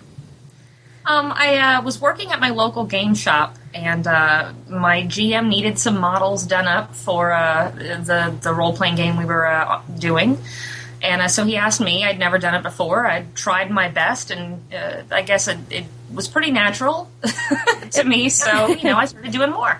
Now, you said you were working at a game shop. I know you work at Weird Miniatures. Are you actually a gamer in addition to being a painter? Oh, absolutely. You are? What kind of games do you play? Primarily role-playing games, but I'm also a big board game kind of person. So. Okay, favorite board game? Oh, wow. See, I told you I wouldn't put you on the spot, and I did 30 seconds in. Favorite board game? I'm going to have to say Railroad Tycoon. Oh, that's a good one. Okay, I like that one. So, as a result then, painting wasn't something like your whole life you thought, oh, I always want to be a painter. You kind of fell into it? I fell into painting miniatures. I'd always painted on canvas, primarily work with oils and acrylics, so, it was just a smaller canvas to paint on, I guess. Now, did you go to school to learn how to paint, or is this something you just kind of did on your own? Yeah, I definitely did it on my own. So you've had no official, because your models are amazing. You've had no official, training? This is all just innate talent? Yeah, I guess. Wow. Because I tried my hand at painting miniatures, and I think my 8-year-olds look more impressive than mine. So, well, it's something you have to keep practicing at. The first time I painted a model, my back hurt, and my hand hurt, and I had a headache, and I swore I'd never do it again. And yet you did. I did. Now you've won more than one Golden Demon from Games Workshop, correct? Yes. How many have you won? I've won a gold, 4 silver, and 2 bronze. Holy mackerel. Now, so do you enter, is it every year that you enter something in it, or some years do you take a break? This year I took a break. I went to Gen Con instead. But usually I enter one piece every year. So. And how do you decide? I mean, do you have that in mind, like, months and months before? How long does it take you to figure out what you're going to do? I normally start planning the day after Games Day. Oh, really? Next year. Yeah. The problem is none of those plans ever really happen, and I wait till, the week before to find something. You do not paint those kind of models in a week, do you really? I do. My first Golden Demon that I won, I took the Golden Fantasy, and I painted that model in 36 hours. Straight. I didn't sleep. Oh my gosh, that's unbelievable. I still had wet resin on the model when I got in the car to Baltimore. You're like blowing on it as you're driving, trying to make it dry. Oh, yeah. So you plan it out and then totally throw your plans out the window and do it a week ahead. Well, you're winning Golden Demons, so I guess it works. Yes, I find what I do isn't really that atypical. Most painters are terrible procrastinators. Really? Now, and when you pick your models, is there a certain kind of thing you like to paint, or is it kind of whatever strikes your fancy in a given year?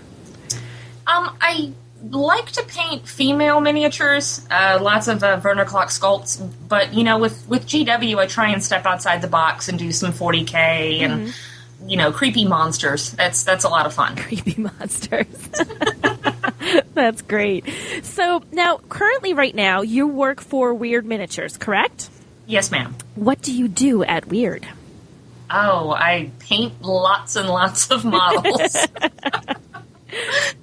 I occasionally also write some articles and tutorials for them as well. And now, how long have you been with them? Since November of 2008. So for a while now. Now, have you been, the whole time have you been there, have you been painting, or did you have other responsibilities once upon a time? I primarily have just painted. I try to keep up the Facebook page, though not so well these days. Too many models to work on. Got it. Now, Weird isn't a huge company. Is it a smallish company, or they have a huge staff of painters working there? Oh no, there's just two of us. So everything someone sees. So when it's in a book or anywhere that we're seeing it, it's the two of you that are doing all the painting. That's correct. Oh my goodness. Now, do you get to pick, like, something new comes out, new models come out, you just say, I want to do that one, and that one, or do they make you, like, you have to do these whether you like it or not? Well, sometimes, you have to do this whether you want to or not, just because of time constraints. With just two of us working, it gets really hard to do everything we want to do. Mm-hmm. But most of the time there's a list of, hey, this is what's getting cast, what do you guys want? So we do get to pick most of the time. You get to pick. And now when you paint them, I know you said, I still can't get over the fact that you painted a Golden Demon model in 36 hours, so it's blowing my mind. When you paint them, the miniatures you do for Weird, do you get to pretty much, like, once they give you the model and they say, here's this model, you're going to paint it, do you have free reign to do what you want with it, or do they give you a guideline, like, we want it this color or we want it this way? Oh, no, we get free reign, and it's kind of cool because as painters, you realize that you're defining part of the game system and the way that people, when they get the model, are going to paint it themselves. So we're told to just go our own way and do our thing, and, sometimes there are misses. No, I don't like that, paint it again, but hey, most of the time it works out. At least you have ready access to more models if you decide you completely mess one up, right? This didn't work. Give me another one. Absolutely. Now, this has just popped into my head. So if we walked into your office at Weird Miniatures, are there, like, little metal models painted all over your desk?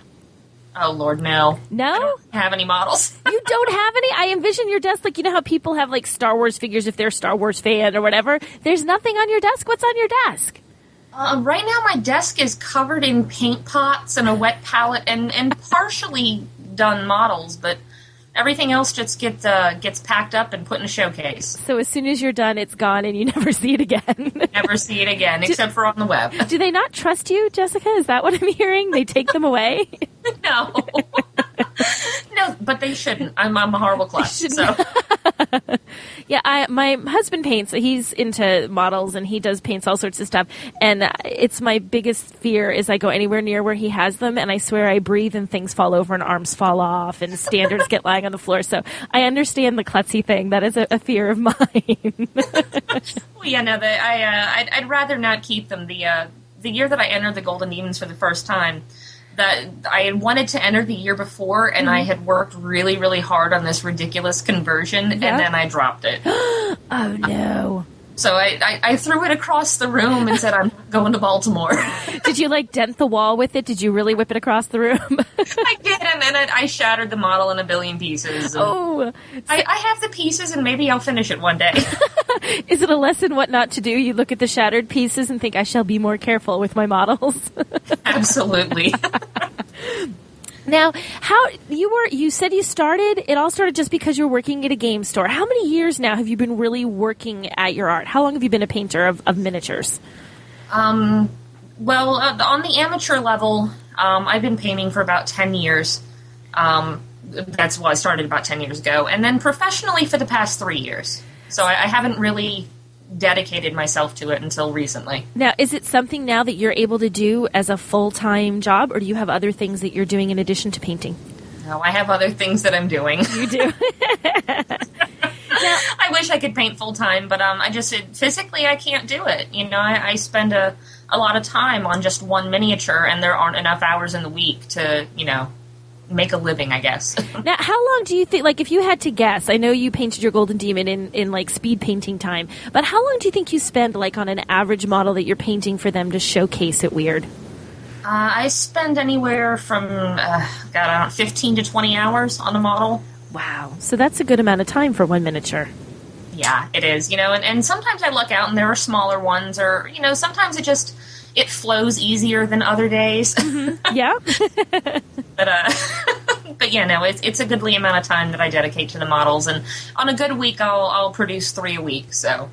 So you're so 3 weeks. So you're working, even though you have another job or other jobs, you're still working pretty much full time on painting those models, though. Yeah, I do. Wow. I can't even imagine. I would not have the patience to do it. Sometimes I don't have the patience either. Yeah, as evidenced by you throwing models across the room. So. Oh, yeah. Now, is there any place that people could see your work online? Are there specific things that you have? Do you have a website or anything like that people could check out? Yeah, I sure do. It's brushmistress.com. Excellent. I checked out some of the Golden Demon, and if you search Golden Demon, I found some of the models that you did, and unbelievable. Which one was the one you painted in 36 hours? What year's Golden Demon was that? Because now I have to look that up. Oh, I want to say it was 04. The funny thing is I wasn't married at the time, so that one's under Jessica Dennis, and it's an Ogre Samurai. I'm going to have to look this up. Seriously taking notes as I'm doing this. Ogre Samurai, Jessica Dennis. Okay. Well, thank you so much for taking the time to talk with us, Jessica. I can't wait to see what you come up with next. Thank you too, Nicole. Thank you. Bye-bye.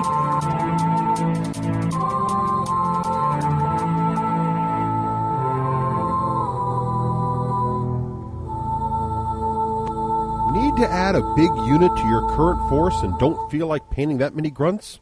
Or maybe you want to start a new army and really don't have time to paint it up. That's where paintedfigs.com can help. For over 4 years, their staff with over 20 years of experience in the industry have been providing gamers with high-quality, affordable paint jobs on miniatures for their most popular games, including Flames of War, Warhammer 40,000, Fantasy, War Machine, Hordes, and even a variety of board game pieces. Their full-service packages include the cost of the models themselves at wholesale prices, assembling, painting, and basing. And they now offer a super affordable dipping service starting as low as 99 cents per figure. Because they are able to get the models wholesale, you end up with a package appearing on your doorstep full of ready-to-play models at only a fraction over the retail price. That's why PaintedFigs.com is the official painting service of the D6 generation. Their name says what they do. PaintedFigs.com. High-quality miniature painting at the lowest rates on Earth. Even with shipping. Be sure to let them know the D6 generation sent you.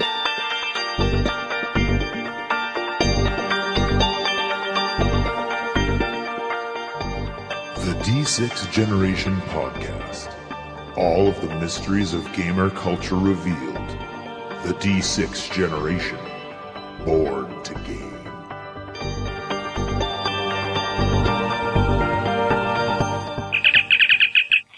Hey, this is Chase Farewell from Canada. I was just calling to say that I've been hearing a lot of the debates about Magic the Gathering and how much Hollywood likes to play, and Craig and Russ aren't a big fan. I used to play a lot when I was younger. I actually have a few tattoos based on it, but I didn't like the collectible aspect of it, so I got out of it for a while, but I just started getting into Fantasy Flight's Call of Cthulhu.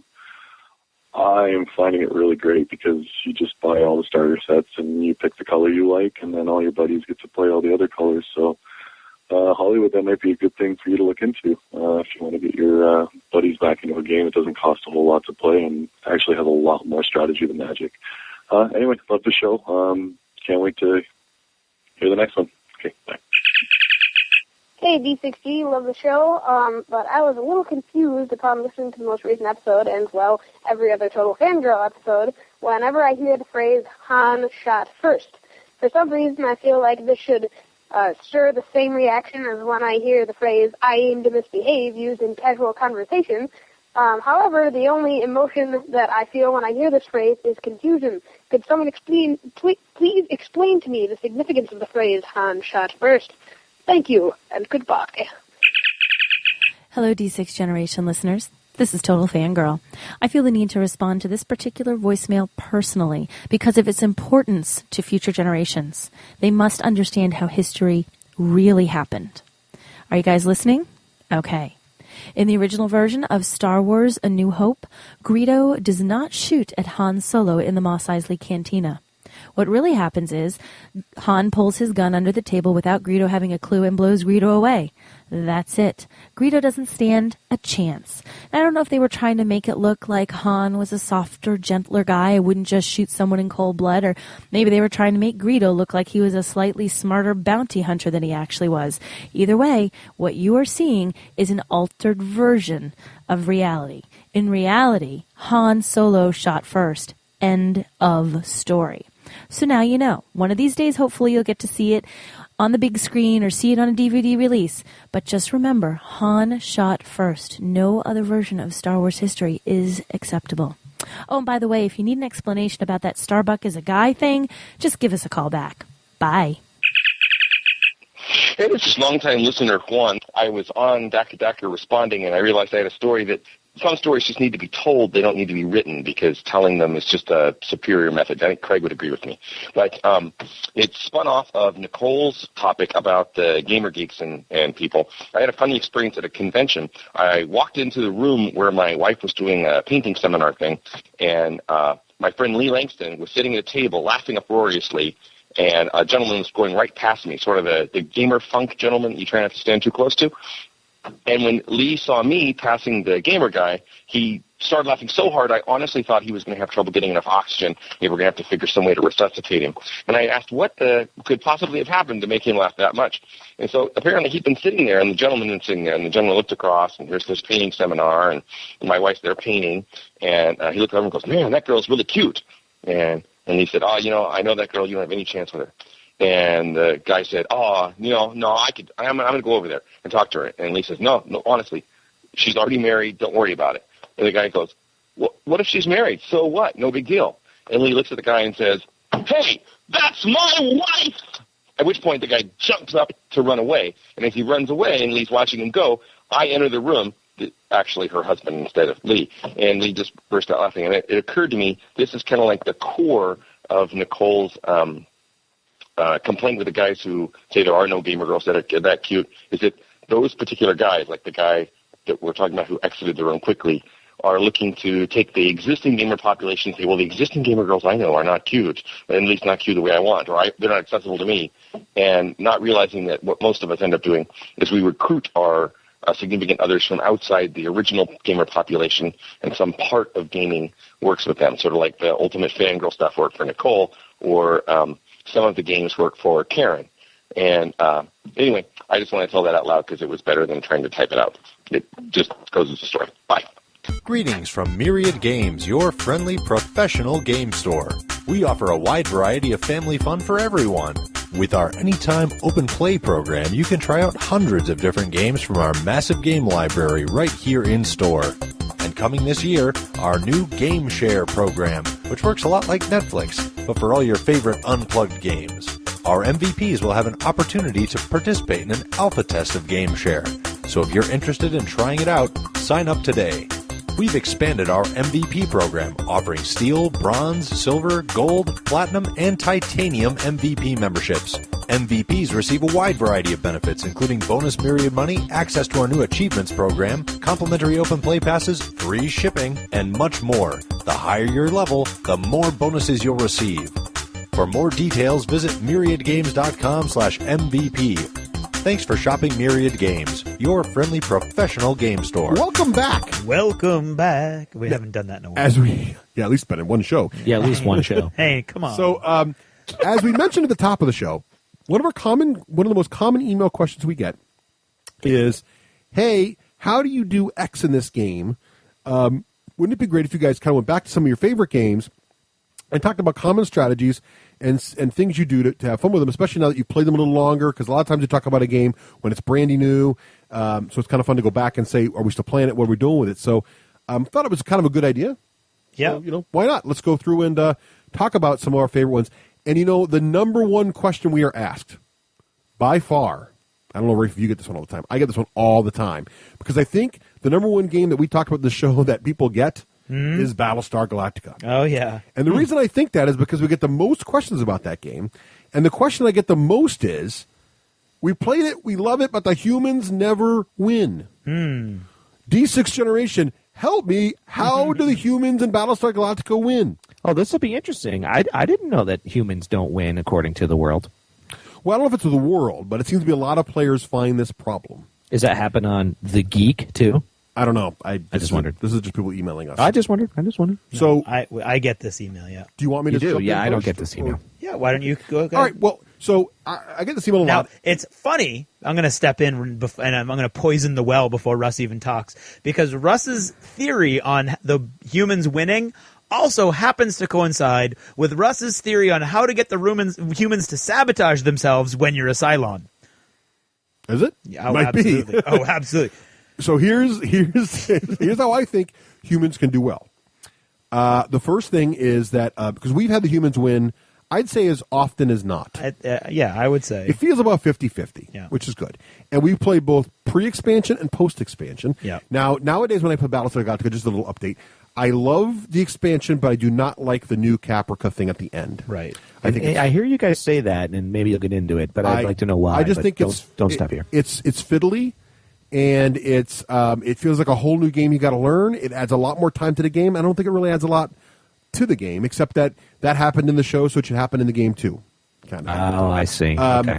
So that's what I hate sometimes about property games, But I do like other parts of the expansion. I love the fact that there's a Cylon leader who is a Cylon leader, but you don't know if the Cylon leader is working with the humans or against them, just like the show. Some high-level Cylons were kind of with the humans and some weren't. And I also liked the addition of the Pegasus. I think that is really cool, and some of the cool Pegasus abilities are really, really cool. And I love the plastic base stars. So right, absolutely. Now, what do you feel about the ability to actually die in the expansion? I'm okay with that because you reboot. Oh, so, you do? You get a new character, so there's no player elimination. Right. So, but here's my theory, and I think this works with the expansion or without. And we had a great one at a con not too long ago where we got to the point where the space was actually full of every single plastic fighter fighting the Battlestar, and we actually made it through and won as the humans. Wow. But the way we did it was we had a couple. I think one of the things you have to think about a lot is the humans don't have enough cards to solve every crisis. Yeah.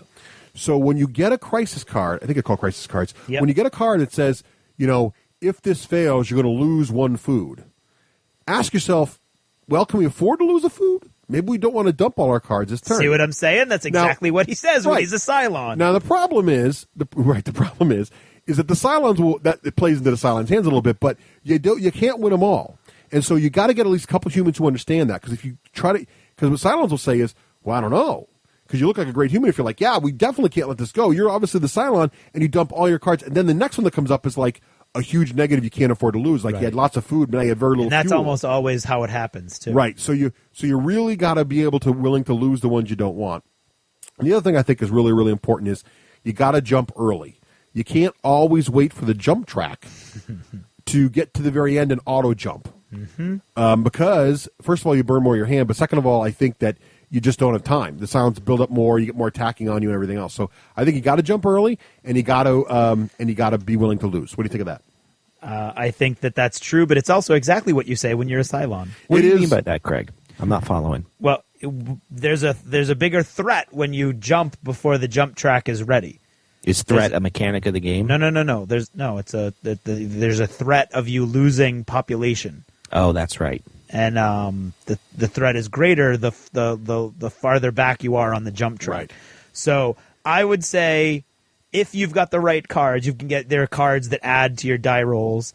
If you've got the right characters in place and you've got the right cards, jump when it's a marginal risk, absolutely. But unless it's desperate, I wouldn't jump when it's that 50-50. He fell asleep. I think he fell asleep. Are you snoring? I moved I was too lazy to unwind my microphone stand, so I just cranked it up. All right, so I think what I guess the advice is that when someone tells you, "Hey, I think we might want to throw this hand," it doesn't mean he's a Cylon. He might be a very wise human. Or he could be Russ, or he could be a Cylon. But I guess the point is, did you catch that? Don't assume. Well, he could be, but you don't. But the way the humans win is to play into the Cylon's hands subtly, and that's the trick. And I think that's what makes people lose the game, because they always assume A, the guy saying we got to throw this one is a Cylon, or B, they never want to throw anything, in which case you don't have the hands for right. Right. So it is. I think that's part of the magic of the game, because you do have to get into a psychological game going. Oh yes. Is he really being the cagey human, or is he really the super cagey Cylon? That's part of the fun. So that's what makes the game, I think, cool, and also makes it winnable but challenging. Any other thoughts on Battlestar? No, I just love it. We still play it a lot? We do play it when we get a chance, and I know there's a group that's planning on playing it at the Extra Life event. Yeah, we're hoping to get in with Cody and John on a big Battlestar event. Oh, that's right. Game on, yeah. So hopefully that's gonna happen, because I know Karen and Nicole both like the game too. Yep, so absolutely. Now, probably the second. Actually, this question might even be higher. I like this next bullet. Than Battlestar in terms of number of questions we get. Yep. But it's, hey guys, heard you talking about miniature war game X. Yep. How do I go about picking my starting force? See, that's hard. Now, it is hard for generically. Yeah. But I actually have a generic answer. I know you do. I have an Believe answer it too. or not. Yeah. But Rafe, since I went first last time, why don't you give us your generic answer first? And then we get specific too if we need to. Okay. My answer is you have to start with what you love first, but you can't stop there. So we might have talked about this before. If you like the shape of the models, go there. If you like the backstory of the models, go there. If you like the concept of collecting them because it's a horde army, go there. And because if you love it, much like you'll hear later on, you'll be enthusiastic about it, and you'll have a desire to want to play it and learn its tricks.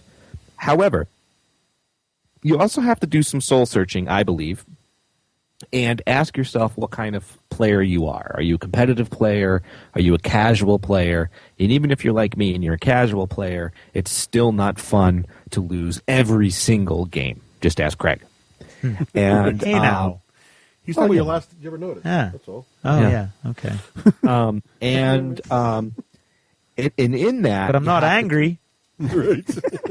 You have to do some forum searching, or you have to talk to people that you trust, that they'll tell you the real answer, not just what they love about their army.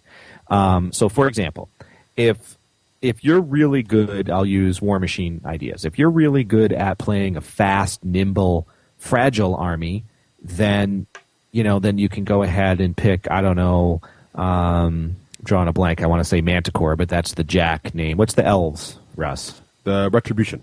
Thank you. Then you might be good at Retribution, or you might be good at Crix, and you might not be good with Khador. So I still think you need to learn what the play style is like, and then realize your own strengths and weaknesses, and say, you know what, I can play that kind of play style when you're just starting out with a starting force. Hey, after you're a veteran, you want to play a different kind of force to stretch your boundaries, go for it. So that's it. Love of the model, love of the backstory, love of the fluff. You look at the pictures in the book, you're like, oh my God, I want to paint it like this.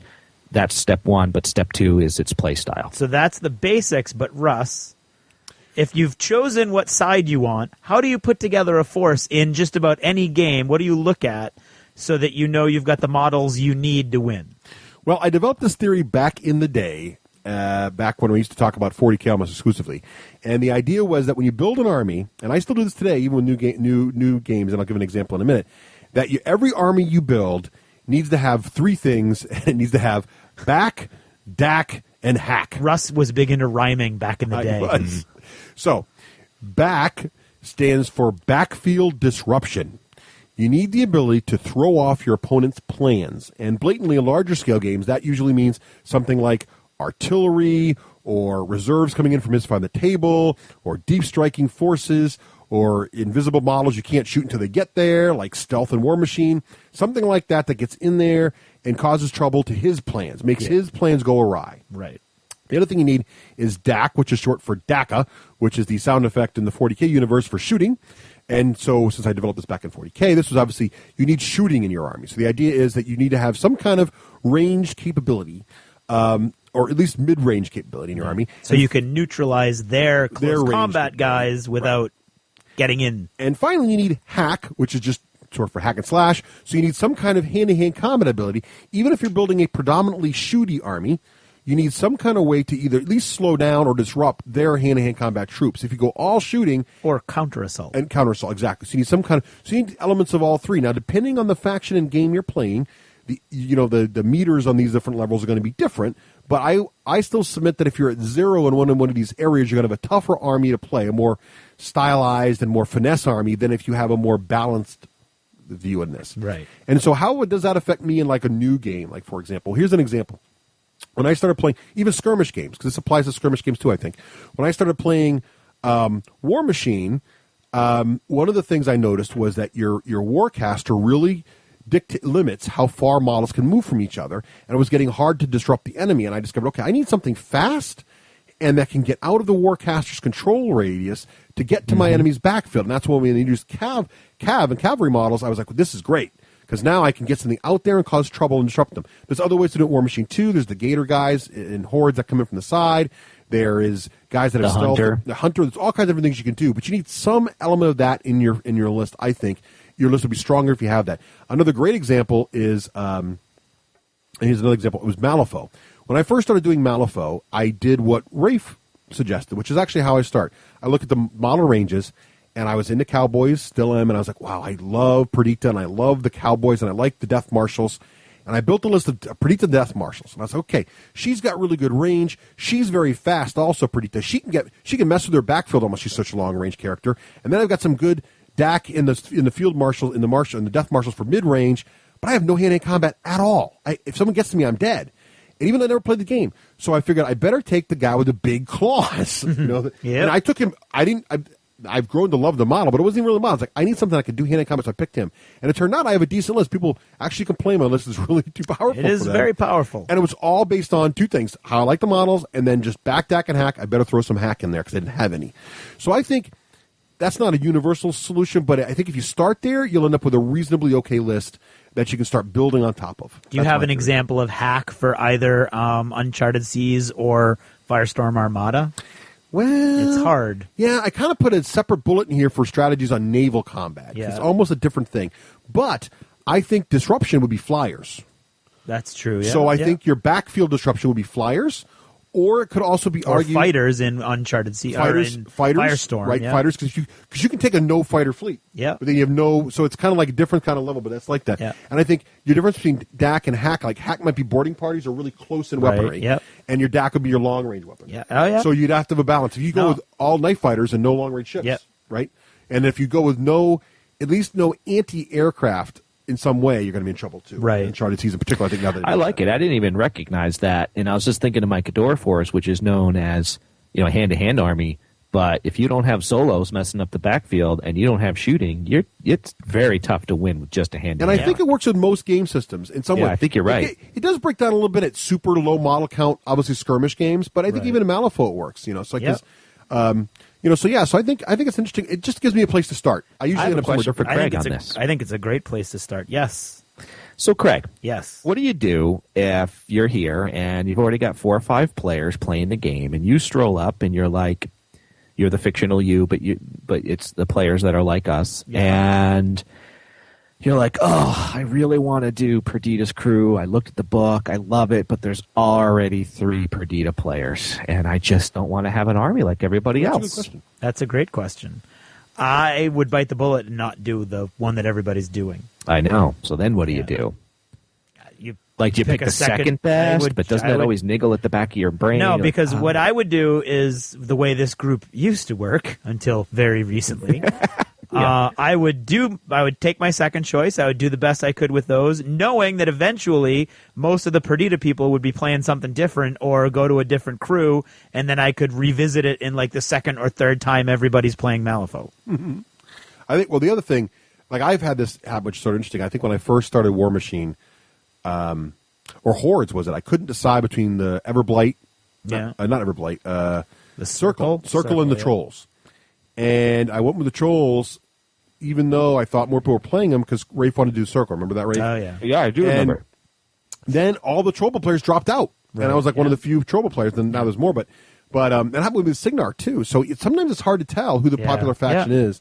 Yeah. And I'm with Craig. I don't like to pick the army everybody plays. Right. But at the same time, sometimes it works out. Like some of my best 40K memories are playing Space Marines, even though everybody plays Space Marines. Yeah. You know what I mean? So like, sometimes it is fun to just be there and say, you know what, I am playing the same army everybody else is, right? But my record is going to be better than you, whatever it is. Or it's also I'm going to convert them crazy or paint them crazy or whatever. If your second place choice is close, then I would go. Then it's easy. If it's not close, then I would just go with what I really wanted to do anyway, and use a different paint scheme or try a different army build. The other advantage, though, is if you're going into a group where a lot of people are playing your list and you're new to the whole game, you're going to have a lot of great tips. Right. You're going to have seen a lot of different people playing different units from your army. You're going to get good feedback on what you can do. And you can usually tweak that list to be a little different than everybody else's. Right.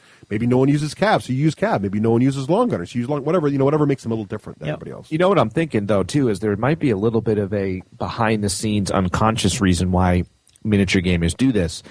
There's this unwritten rule that people don't like to play their own exact faction, their own exact army, their own, that might be not the case in 40K with Marine versus Marine, but I don't know if that's unique to our game group or not. So I think if you're just starting out and picking a force, you have to ask yourself, do you want to, if there's 5 Khador players and you're the 6th, that might be great for you because you can get a lot of tips, but you might not have a lot of games or you're playing your own faction. But if you come in and you play Crix, you might have a lot of opponents. People will seek you out if you're playing the unique faction. That's true. Yeah. Yeah. But I don't know. I like playing against my own army, especially in, as Craig would describe them, the more complicated rule memorizing games like Malifaux and War Machine, because your opponent's stuff, so it's less to remember. So I don't know. I don't know, but I see what you're saying. And I think like I remember very distinctly in War Machine, I chose the gun mages because I love how they looked, but also no one used them at the time. They were considered far inferior to long gunners. Turns out now they're pretty good, but back then they were unique. And I remember fielding them once. And I think when it comes for miniature gamers is part of the awesomeness of miniature gaming is customizing your models and painting them and making them your own. Right. And having something no one else even fields even makes it more unique. And I remember for the first time going to some major stores that play War Machine and bringing out my my Hunter, which I'm not the Hunter, the Charger back then no one used, and the Long Gunners and the Trencher Gunner team. And they're like, oh my goodness, or the gun mages. No one ever fielded. That's awesome to see them on the table. I got my butt kicked. I lost every game, but it was just cool. People were like, it's neat to see them out. Right. So it's kind of cool. So I think that's part of the reason we do that kind of stuff. So now, Rafe. Yep.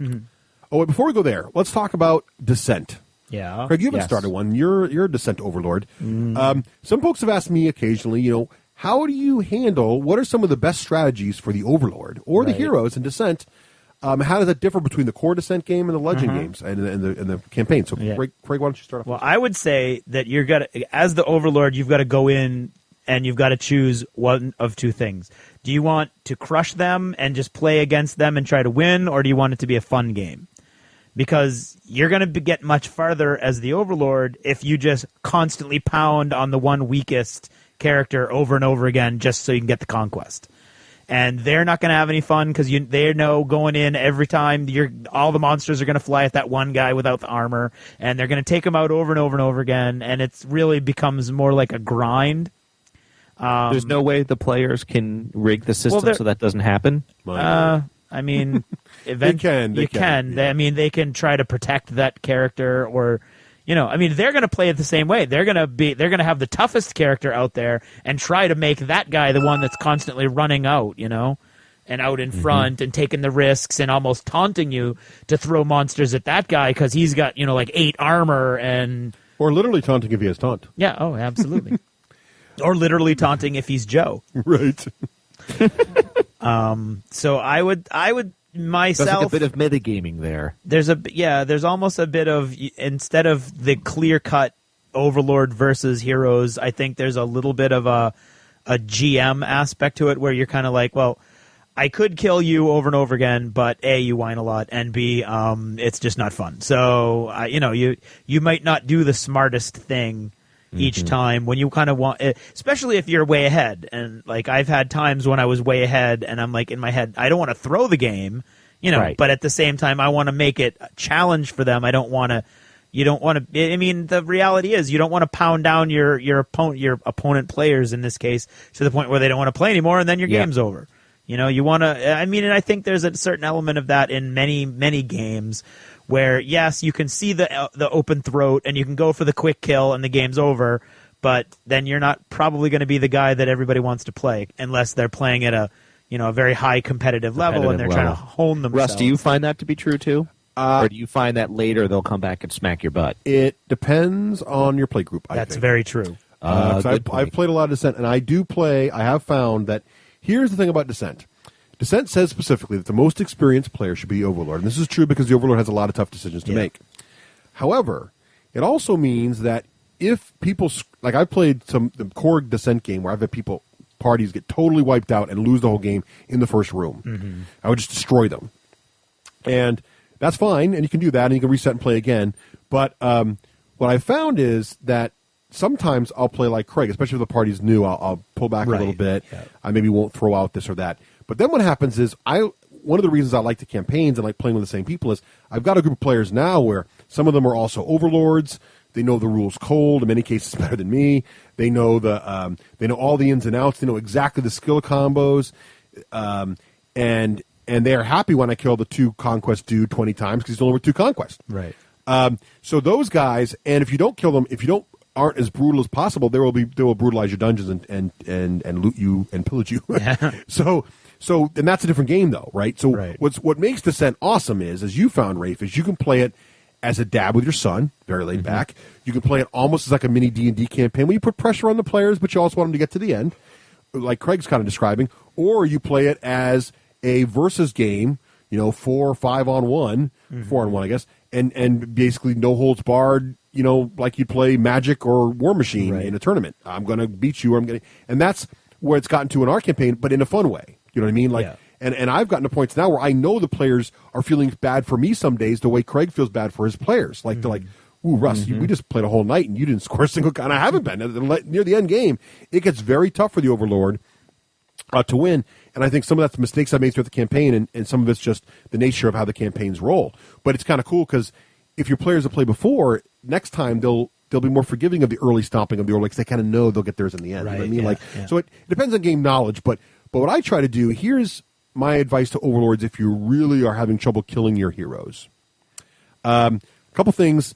If in the campaigns in particular, remember that the eyes always flip over at the end when you go to the next level. Right. So, and your best bet at killing heroes is when they're overwhelmed with large numbers of monsters. And I've also found that the large monsters, although really cool looking, aren't that powerful, especially near the mid and end part of the campaign, because the heroes throw so much damage that they can kill them in a few shots, or they can disable them somehow or stun them or whatever and reduce his flexibility. So 6 skeletons and 2 Nagas and 5 Beastmen are a bigger problem than, say, 3 giants, because they can't. There are 30 points of damage, only kills 1 Beastman, right? Yeah. So try to spawn monsters when there's still other guys in the dungeon, so they're getting flanked. And don't spawn monsters near the end when they're not going to do anything to them. Right. Save your threat, save to the next level switches, that kind of stuff. So I try to, and definitely look for the easy kill on the heroes. Whittle them down, get them from the back. That's kind of obvious, but wait for the heroes to make that mistake.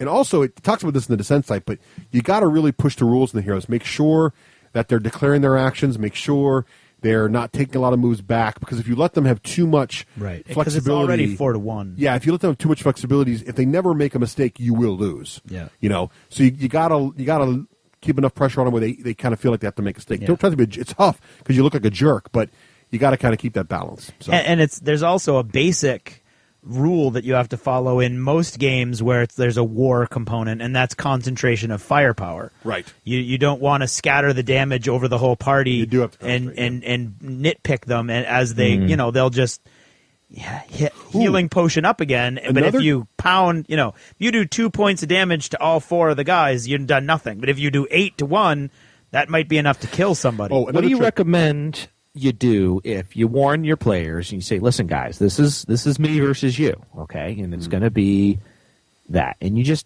your friend, so you don't want to kick him, but you have a whiner. This sucks. This is boring. But when he's trashing your butt, he's loving it. Any advice for that? Well, he's your friend already, so you're stuck with it. Stuck with him. Yeah, you get that. I mean, I think what I like about having a large variety of board games now is I'm finding that there's certain. I like to be very open with playing with whoever I can play with at any game I play with. Like I've always been sort of my thing. I'll never refuse a game with someone, generally speaking.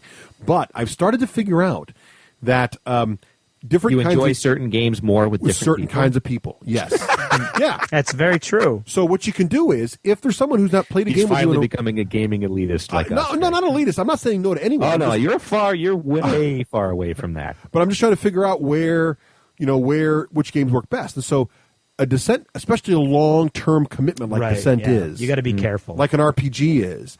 I am much more selective of who I would commit to that kind of a commitment with than a very short-term game like Castle Ravenloft, right? So Castle Ravenloft, it's cooperative, so they're only going to whine about the game or not. They're not whining at you. So if you got someone like that who you want to do a dungeon crawl with, bring a Castle Ravenloft because that's a very short commitment, and they're on your side. So the worst they can do is whine about their dice or maybe the stupid game rules or whatever, but then they won't like the game playing with you again. So that's fine because you can try. You know what I mean? It's like so that's what I would do if you got that kind of a person. Bring them to co-op because in co-op, then they're on your side. Whereas in Descent, if it's a versus game, you want someone who's a great sport and who's like, in your face, and you're in your face back. So you got to find the right game for the right people. That's how I'd answer that question. That's true. But this reminded me of one other thing. So when the heroes get this really kick-butt armor, okay, and it gets to the point where you just can't hurt them through their armor. That's where the traps come in. Yeah. Because most traps ignore armor. Right. Which is why I hate that stupid little cloak that lets you roll black dice, even though it's a piece of armor, it doesn't ignore the armor thing. I hate that thing. Anyway, so what you want to do is, that's how you can kill those high-level heroes that have, like, they're worth 4 conquests. Right. Drop them into pits, hit them with a stone block. Monks, the dark priests. Nice. They're awesome. Oh, God, they're the best models on the planet. Serious pierce. Yeah, that's right. Because they do serious damage, too, because every surge is +1 range and +1 damage. Yeah. And +1 threat. So they're like awesome. So they're great threat generators. So, find the monsters that fit your playstyle, too. That's my other recommendation. So, that's my Descent. That sounds tips. good. Whew. So, Rafe, why don't you get started on something here? What are the deep, meaningful, deeply rooted, if you will, rooted Agricola strategies that you would recommend? All right. First, I have to give you a caveat. I don't think I've won a game of Agricola ever. All right. I have won some games of Le Havre. So this is more how not to play Agricola, then. Yeah, this is how I play it, but have yet to win with it. All right. We'll give you an achievement for honesty. This is also observing Sid used to play it back in the day, and he would win all the time. Right. And what Sid was able to do is he knew when to get first turn. So in games like Agricola and Le Havre, there's a time, which I have yet to figure out, when to go first and when not to go first. So that is figuring that out. Because a lot of these games you can bid for first turn, which is kind of fun. I like that in games because that is an interesting mechanic you got to deal with how to figure that out. Mm-hmm. Mm-hmm. And Dungeon Lords has that too, doesn't it? Yes, it does. Yeah, something like that, yeah. The other thing with Agricola and Le Havre, which is key, is food. You have to feed your workers in this game. And if you're off building your little microeconomic engine and you just forget that you need food and it sneaks up on you really fast, like you don't want to be dealing with it, but then you have to, you're just hosed. Right. If you have a turn, and this is what I think people don't like about Agricola, is if in turn 2 you don't feed your workers and you suffer that penalty, which is big, you're out for the game. Yeah. But that leads me to step number 3. It's a solo game. So you may ask, if I've never won, why do I want to commit 2 hours? It's because... That's a good question. Yeah, it's because I'm building my own farm, my own economic engine. So if I'm playing against Sid, or I'm playing against a Ragnar, or I'm playing against a Christian, somebody who has the ability to have the matrix power, who, having never played before, can go, I get it. If you do this and this and this in this order, then this synergy will build up, and I'll have the food, and they can pace it out. I just have my little solo game, and I'm going to be like, well... I want to see if pig farming works. So you're basically saying you change strategies and look. I kind of do that in other games too, where this is sort of a generic strategy. If I'm losing a game or I feel like I can't win a game, I pick a smaller goal. Like maybe I'll try to just see if this technique will work, or how many of these bad guys I can kill before I die, or whatever that case may be. Yep. I can sneak in that way and try to make it fun, even though I'm losing. Exactly. And then I use that as a learning curve to be like, oh, that was pretty critical. I didn't have to go upgrade from, mud to stone hut. I was able to do this because of this combo. Interesting. So, yeah. Yep. And here's what I've yet to figure out, and I don't think Sid, who would win a lot, figured it out either. In any of these games, you have what I call tech trees, and that comes from StarCraft. So, again, you could be like, well, what if I concentrate on wood and all the things that wood give me? I don't know if it's better to go as deep into the wood tree as it is, or if it's better to have just a little bit of wood, a little bit of clay, a little bit of straw, a little bit of sheep, a little bit of chickens, a little bit of cows. I don't know. I have a feeling for Agricola, you want to have a little bit in everything because you take a penalty for what you don't have. So that right there tells me you want to diversify. Well, it's probably a game of balance, like many of those things. Yes, I think so too. But any game where you can focus on wood is, is really good. I agree. I've got wood for sheep. Mm-hmm. Yep. You did mention sheep. Speaking of wood for sheep, I do want to try the new Catan rail building Catan scale, because I actually do not like the game of Catan at all. Never did. I know that's a big beginning board game for a lot of people, but the new rail building Catan seems kind of cool. Because I like rail games too. The other thing is that, like, and I know, Russ, you're not a big proponent of, although the cards do put the plays on the table, but if you play with the cards with Agricola, I mean, you have just infinite amount of games. And I've seen during Breakfast Gaming Club, and this I see a lot in any games, it's the synergy. So, for example, if you end up with a card that's Basket Maker and the theme is what's awesome. The theme is what drives this game home. Oh, yeah. It really brings it right in there. And let's say... is there a card focus on your wood? I can't get past that. He thinks this is more exciting than, like, being a senator forming a new country. It's or whatever. The same thing. It is not basket weaving. I don't know. Not it's the same thing with different cards. So anyway, you've got the basket weaving card, and then I'm just going to make this up. You have straw vendor. Well, then obviously you want to corner the straw market. That, obviously, because you start getting those multiples. Clearly. Clearly. So, okay, so that's interesting. So it's basically like most Euro games, right? It's got the balance in there, and you got to try to figure that out. I mean, and so now, is Agricola still played a lot? Or do you still have regular games? It gets played a lot at Breakfast Gaming Club because Brian Ahern likes it and Dave Farr likes it. Yep. But it doesn't see the light of day at the gaming club. What about Larv? Larv is interesting in that it actually gets played more, but I'm a little burnt out on that. I want to switch back to Agricola. Now, why do you find Le Havre more... Auto-tune didn't help Cher's career either, Rafe. I think you should just go back to your own voice. What the heck are you talking about? Is Skype out or something? Yeah, you're making funny noises. So you sound like auto-tune. You can sort of understand you, but it does sound like you're Mr. Roboto over there. Let me ask you this. So why is Le Havre more... You don't like it as much as Agricola? No, I do like it, but it's a different game. Yeah. So it's just a different game. Two-headed. So I guess the difference is why Battlestar over Shadows over Camelot. Okay, I can see that argument. Yeah. So now this and next what topic. about Gates of Lomain? You still play that? Gates of Lomain. That was a bust, wasn't it? I don't really like that one. Yeah.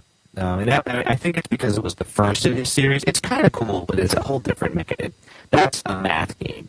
And somehow I loved you in Mask, by the way. The auto-tuning's killing me. All right. So, sorry, Rafe. We're not doing this on purpose, people. It's somehow Skype is messing up and Rafe is on. I don't hear it. I hear fine. You found really funny. I expect you to break out with Cher. Yeah, exactly. Right. I expect you to start singing on a big battleship any moment now. Right, any moment.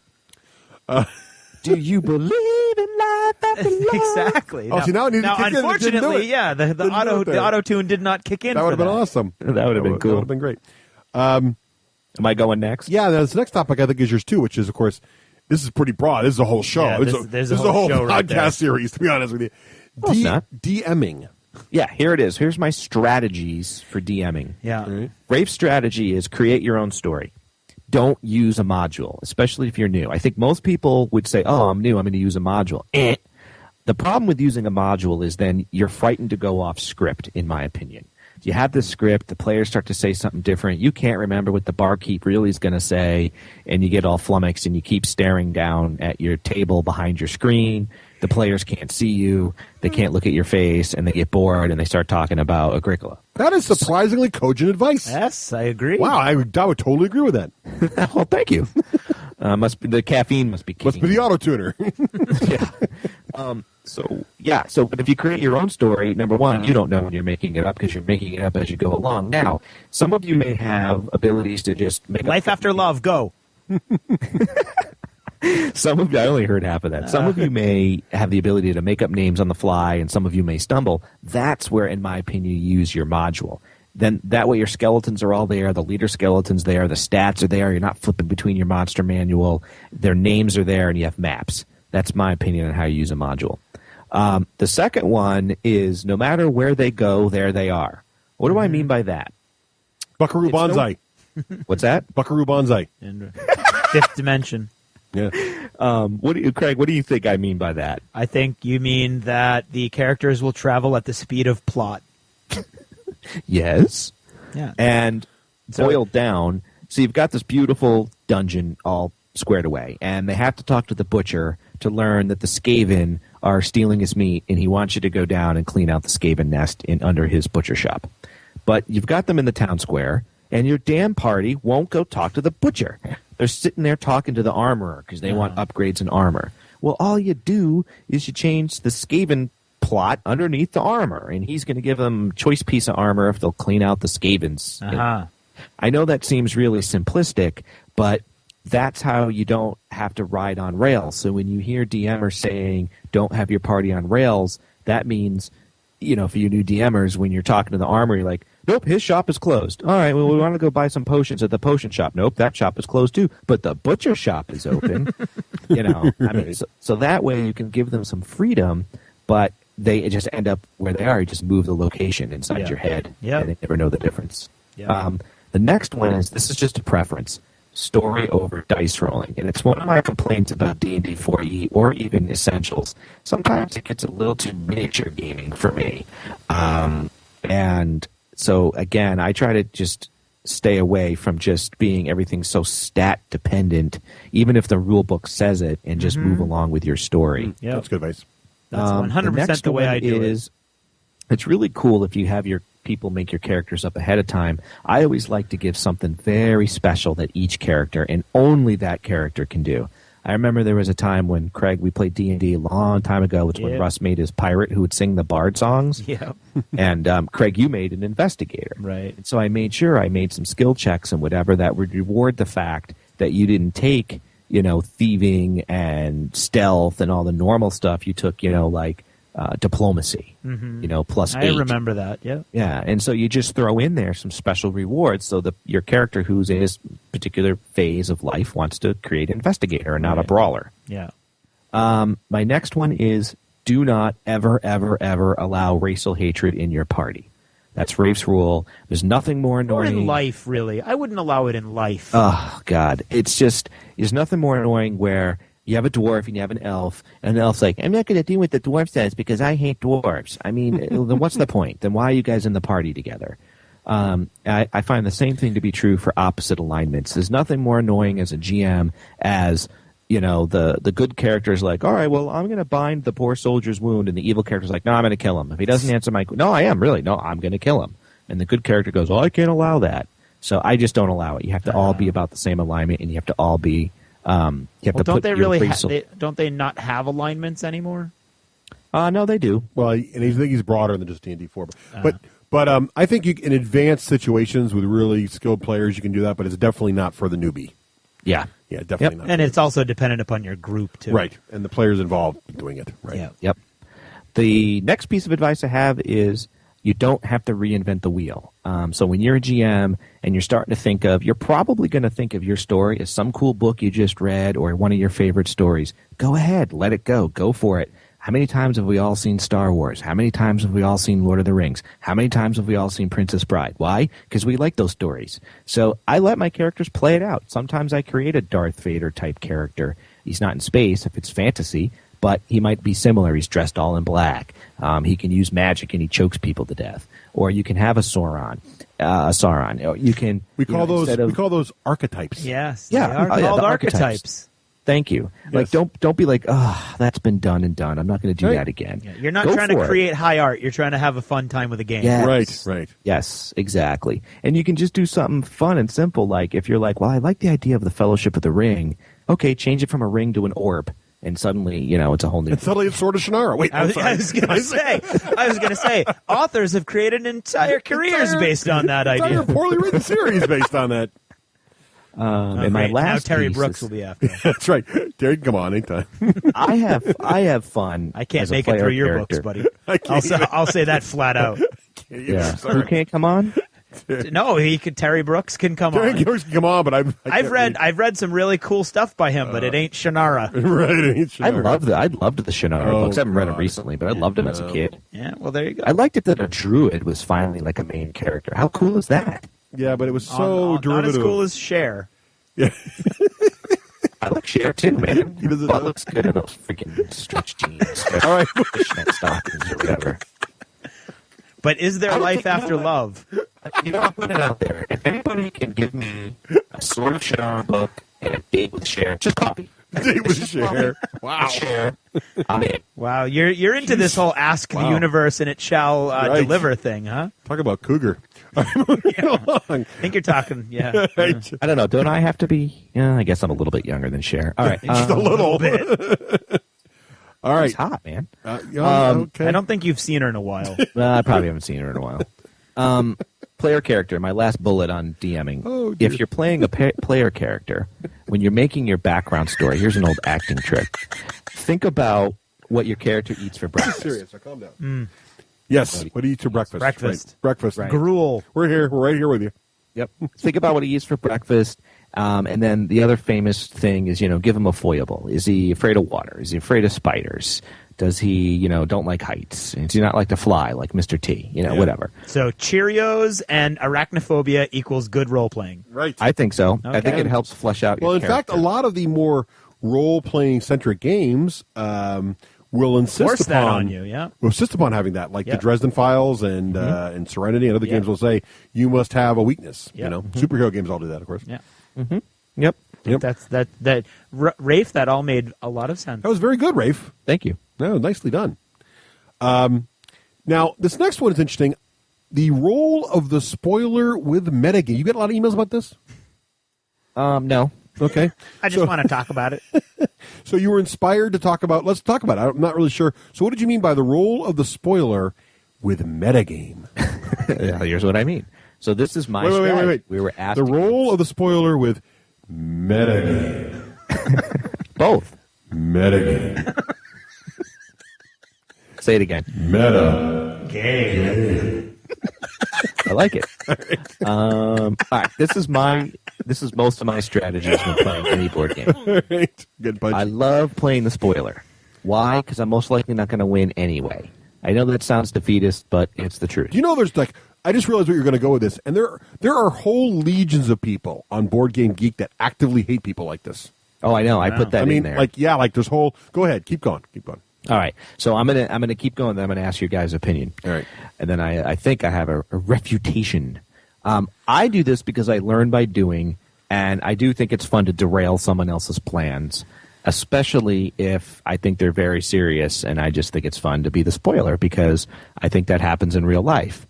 And I want to ask you guys, you think that's a little jerky? So describe the scenario. Set it up, because make sure we're all talking about the same thing. Okay. The scenario is we're playing Rune Wars. All right. And it's a kind of complicated game, and there's a lot going on. And I say to myself, I haven't read the rules, and I'm probably not going to know the rules as good as Russ. And I'm playing Russ, Ragnar, and Christian. So three very good rules players. And then we got Craig, who, he likes the rules, and he's good with the rules, but he also likes fluff, too. And he's not going to be a jerk. So I'm sitting there, and I'm like, all right, well, I think what I'm going to do is, I'm next to Russ, and Russ is going to think if his border is really protected just a little bit, I'm not going to attack him. But I am going to attack him. No matter what he does, no matter what he puts on my border, I'm going to freaking attack him. That's the role of spoiler.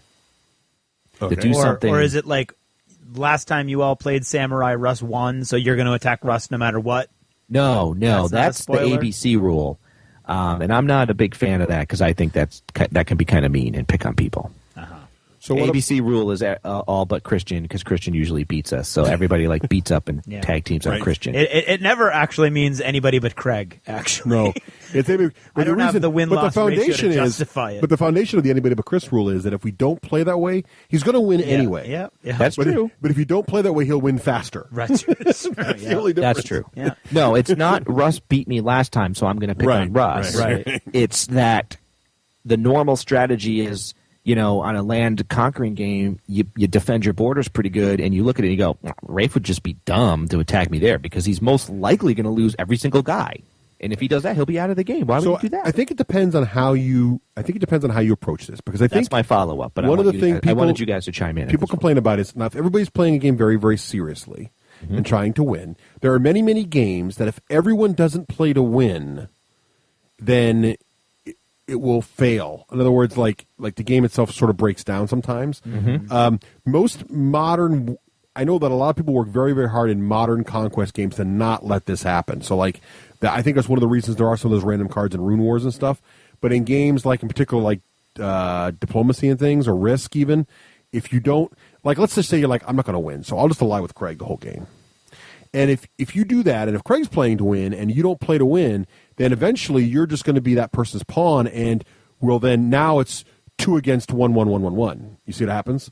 So and everybody else has to lie up too. So that's kind of the metagame some people don't like, which is if you become someone else's pawn because you're not playing, right? Then people get frustrated because basically you've teamed up with someone because you don't intend to win yourself, so you're never going to backstab that guy.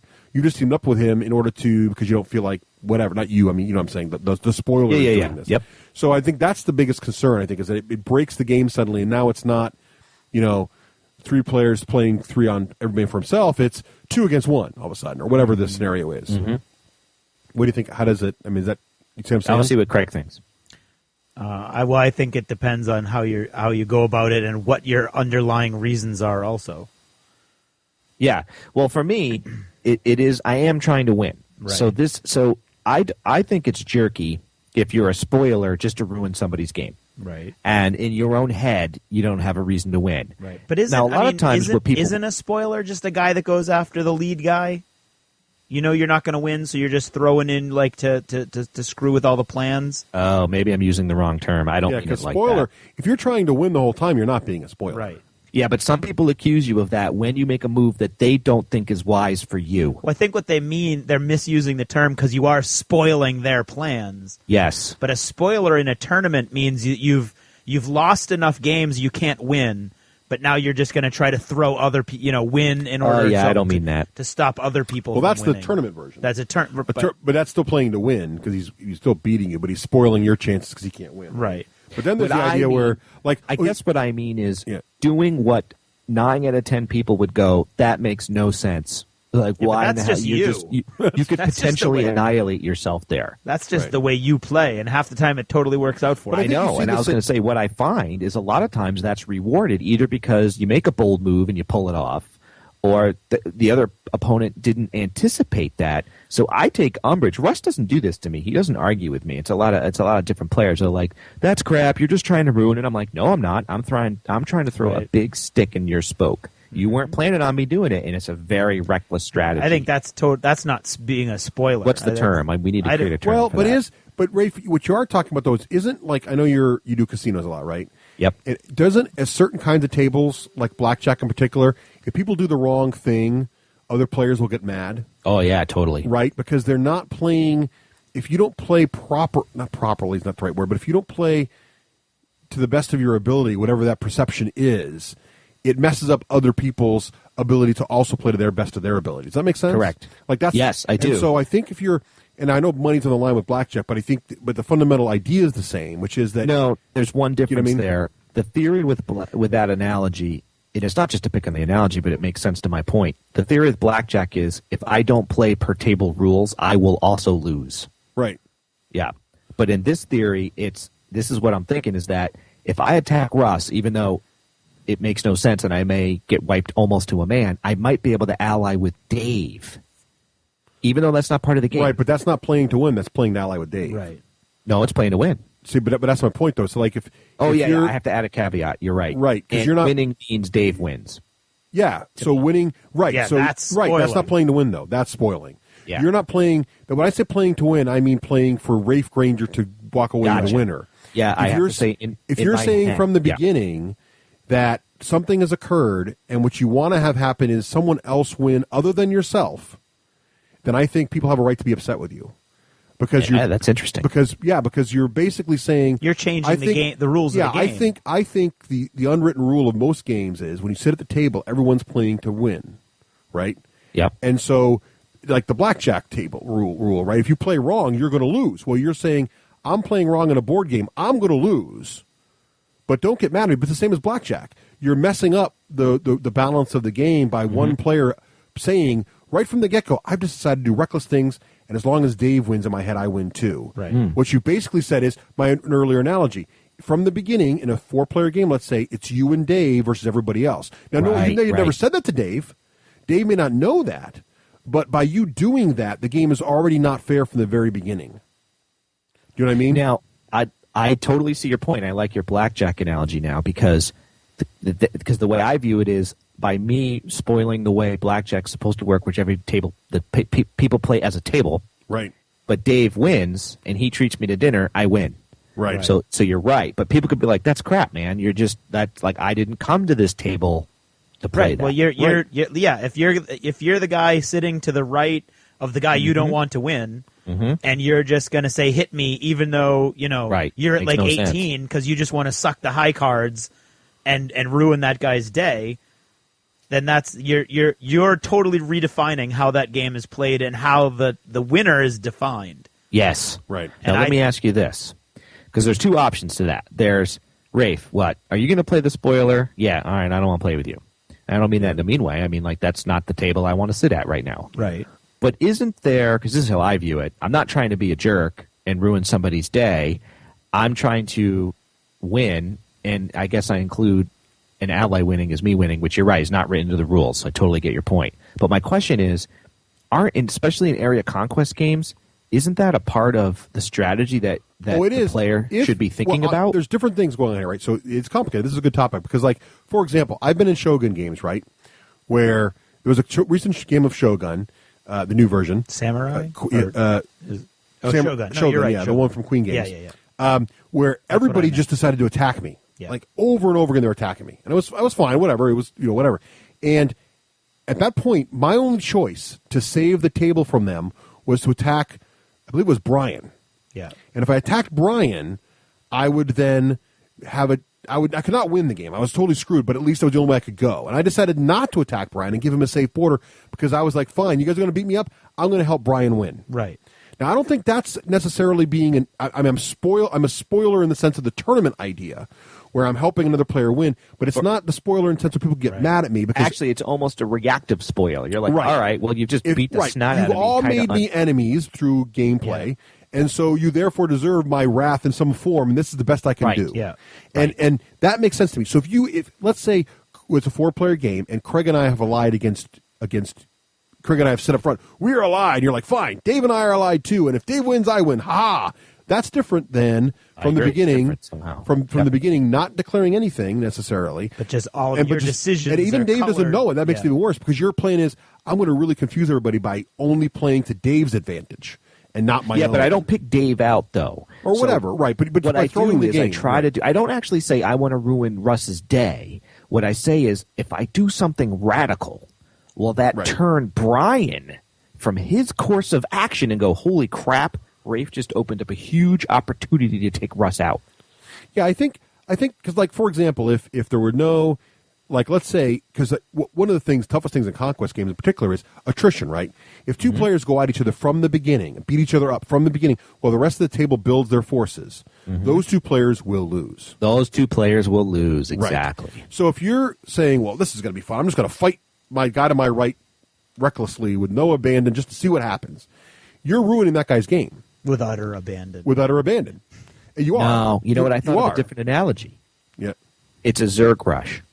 What I'm trying to do is just a Zerg No, because rush. a Zerg rush is playing to win for yourself. Yeah, that's a strategy. It would be like to win. It would be like throwing a Zerg rush away, but you're going to lose. I should say that I'm not.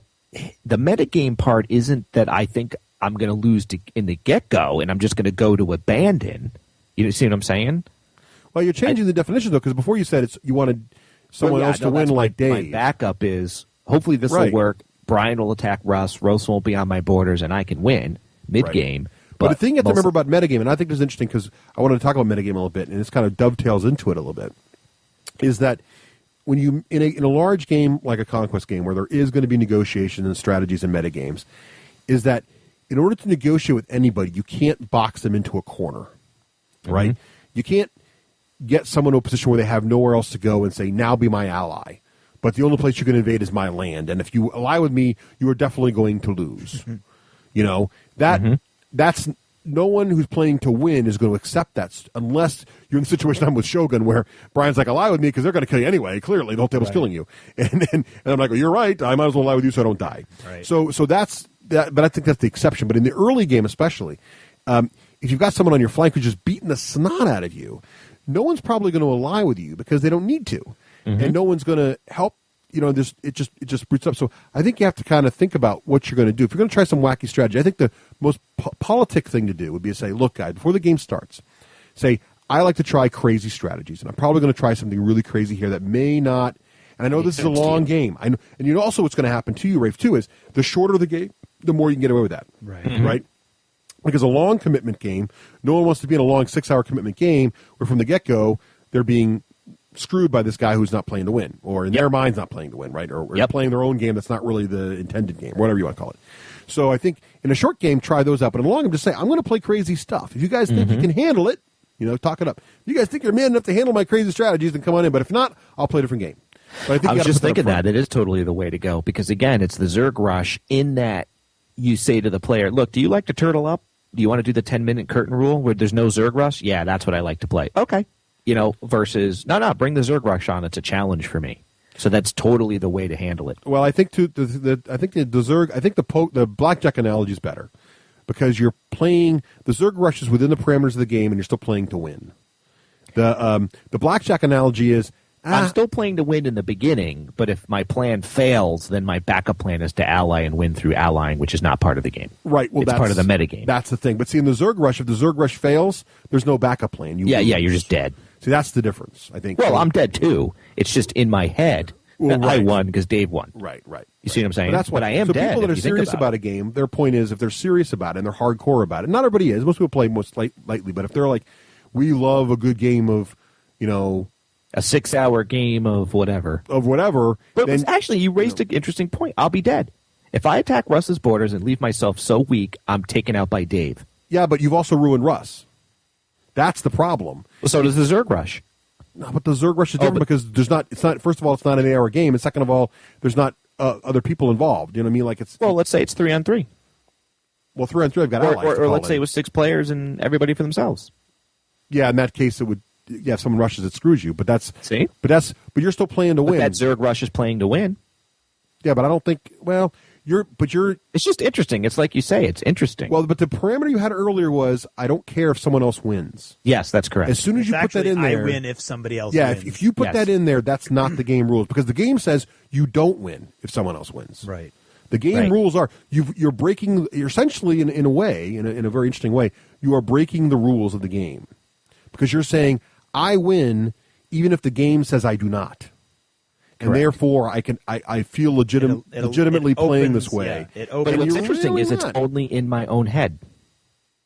So I think you're right. The first answer is it's easy. Rafe, we don't want to play with you because you play spoiler with a nice game and everybody's playing to win. Okay, yes, that's God. a strategy if you think about it. Now I know that the person who sits in Rafe's chair, Ian, is going to play like I expect him to play.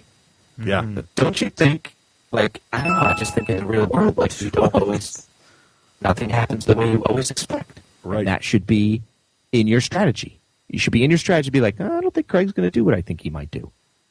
And then, well, yeah, of course, that should be in there. But you have I don't know. It's a very interesting topic. I don't quite have the answer myself. Yeah, I totally get it if someone's like, that's just jerky. Yeah, it only frustrates me if the I don't mind wacky strategies, but it only frustrates me is if if the player's not playing to win. Mm-hmm. That's what frustrates me. Because at that point, he's just playing to do whatever, and then it gets strange. But if it's an experimental game, I don't care. But if it's a long commitment, then that's it. So we spent a lot of time on that. Let's move along to some other little topics here before we run out of time. What's next on the hit parade? Ray, what do you got? What do you got next? Rune Wars. What do you want to say about Rune Wars? How about? I already said my piece on Rune Wars. Yeah, we already kind of covered Rune Wars, I think. Yeah. What's next on the list there, Rafe? Metagame and things like Cutthroat Caverns.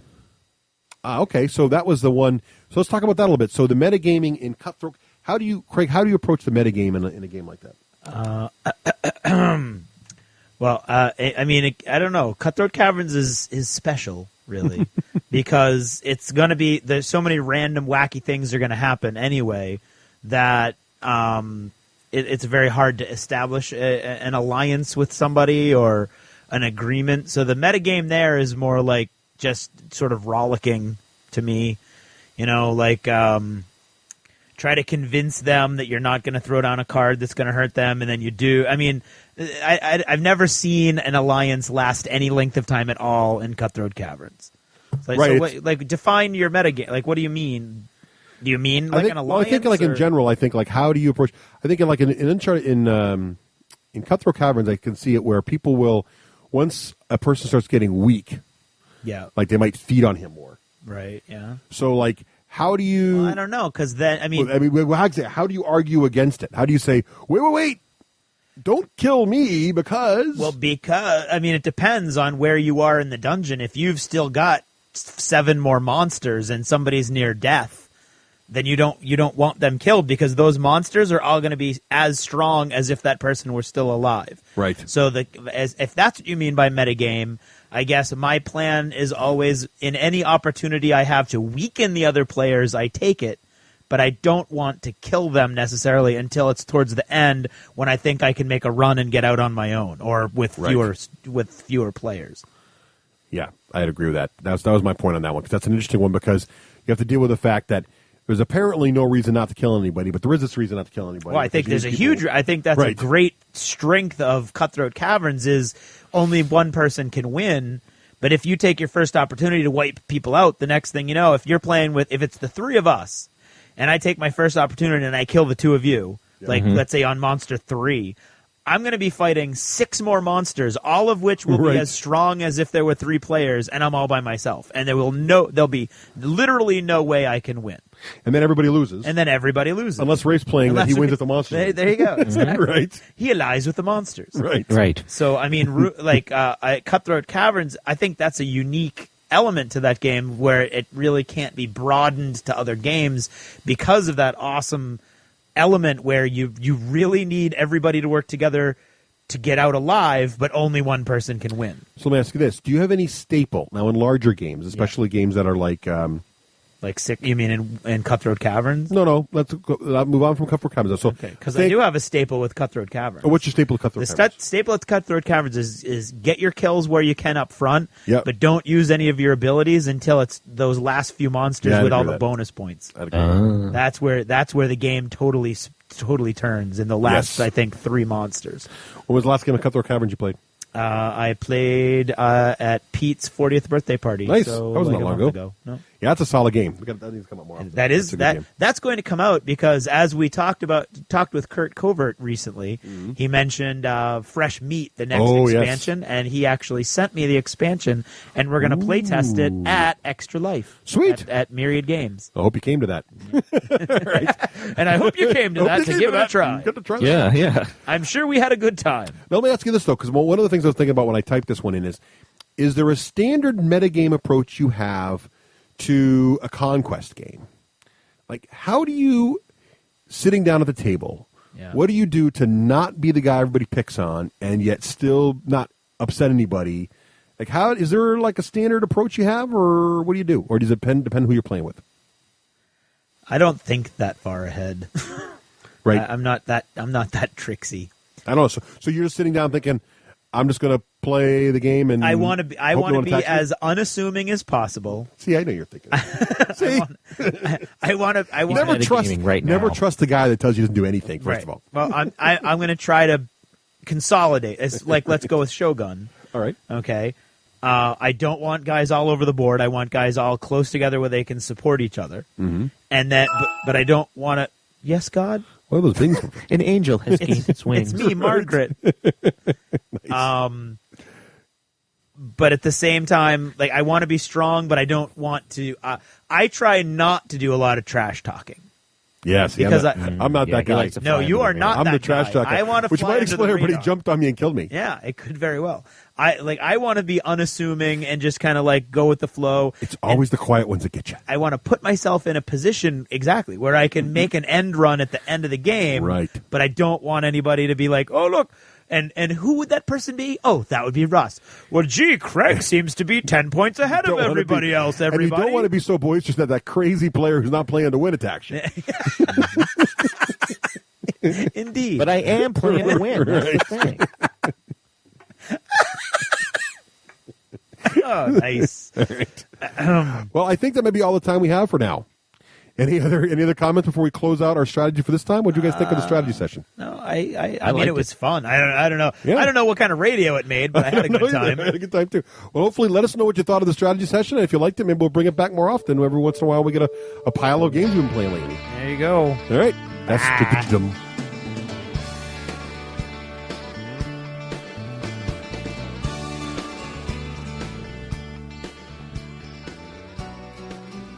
This episode of Did You Ever Notice is dedicated to all of the fans that helped us make Extra Life an amazingly successful event for our team and for children around the world. Thank you for your generosity and your help in everything that you did. Did you ever notice how, despite the best of intentions, sometimes things just don't quite work out? Well, I had a whole bunch of stuff prepared for this episode of Did You Ever Notice, and to be totally honest, staying up that late and for that many hours and playing games really will wreak havoc, so I really just can't do it. So what I'm going to do is talk about the digital world again and how confusing sometimes that can be to those of us who really don't want to get too far into it. For instance, things like on Facebook.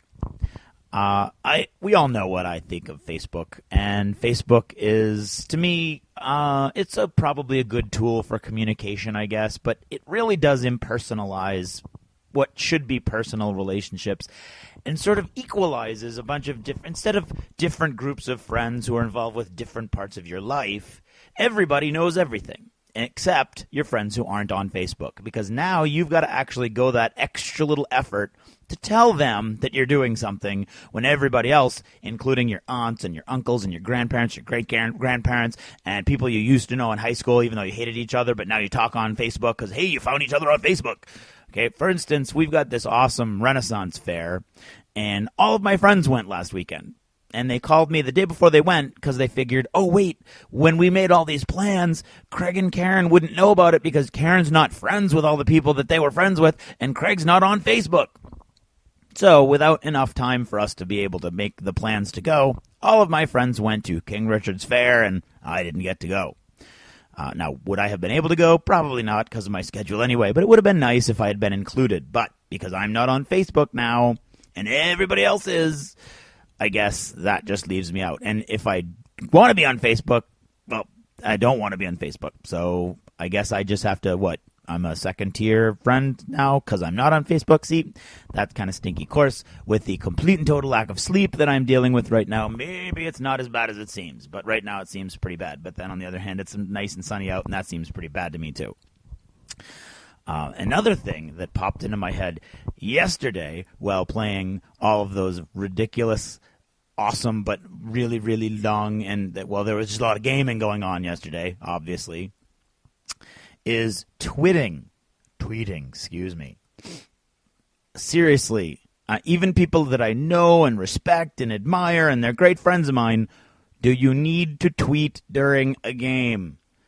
And, of course, I was there with, there were other podcasters there other than the D6 generation. And, I mean, Cody and John were awesome. And then there were some other people that are, bloggers. But honestly, you're playing a game, put the iPhone away while you're playing the game. Does anybody need to know what's going on while you're playing the game? Okay. Now, unless it's something big like the Russ and Rafe Agricola Bonanza, which was pretty funny because you should have seen the look on Russ's face the entire time. Honestly, can we just enjoy that moment when we're all face-to-face just enjoying a game? Because I can't tell you how, by far the majority of the people had their iPhones out at one point or another during games. I don't get it. I don't get why we can't just enjoy each other's company and play a game. I don't think anybody on the planet is so desperate to know how many points you just earned in Founding Fathers that you need to be tweeting it while we're playing Founding Fathers. Seriously. Okay? And again, with the caveat, really didn't get much sleep. And it's weird. It's weird. The baby doesn't seem to respect the fact that you know, like I did this really great thing, so you should be able to sleep. I don't get it. And then what was I going to talk about? My big did you ever notice? The big plan for did you ever notice? Did you ever notice how when you're all wrapped up in eBaying, your house slowly gets taken over by boxes? Seriously, big boxes, little boxes. And if you're selling stuff and buying stuff at the same time, let's say you've got OCD times 2, like somebody we all know, me. So you start hoarding your boxes before you start selling your stuff because you know you're going to need boxes, but then you're buying stuff, so it's coming back in boxes. And then you don't want to throw the boxes away because you don't know how long it's going to be before you need boxes again. And suddenly all the entire game preparation area in your house, wherever you paint your models, boxes everywhere. Empty boxes, big, you know, U.S. Postal Service flat rate boxes, random Eastern European full of stamps, looks like it's gone around the world 3 times boxes, tiny little envelope boxes, great big giant, way bigger than it needed to be, cardboard boxes, and all of a sudden you're like, well, where's all the crap that I bought? And it's just like, you don't know because it's just a bunch of boxes. And the next thing you know, there's boxes in the living room, and there's boxes in the dining room, and your wife's looking at you funny because there's just a pile of boxes everywhere. And it's just way too many boxes. And I have to throw away all of these boxes because we have to prepare now for the Halloween party, our big giant annual Halloween party, which is now only 6 days away. So I've done all of this 6 days before the big Halloween party. Yeah, which reminds me, I have to go outside right now with a splitting headache, and it feels like I just drank all day long yesterday, which I didn't drink at all, so that's not fair. And I have to set up a graveyard. So I'll leave you with that thought. Boxes, don't hoard them.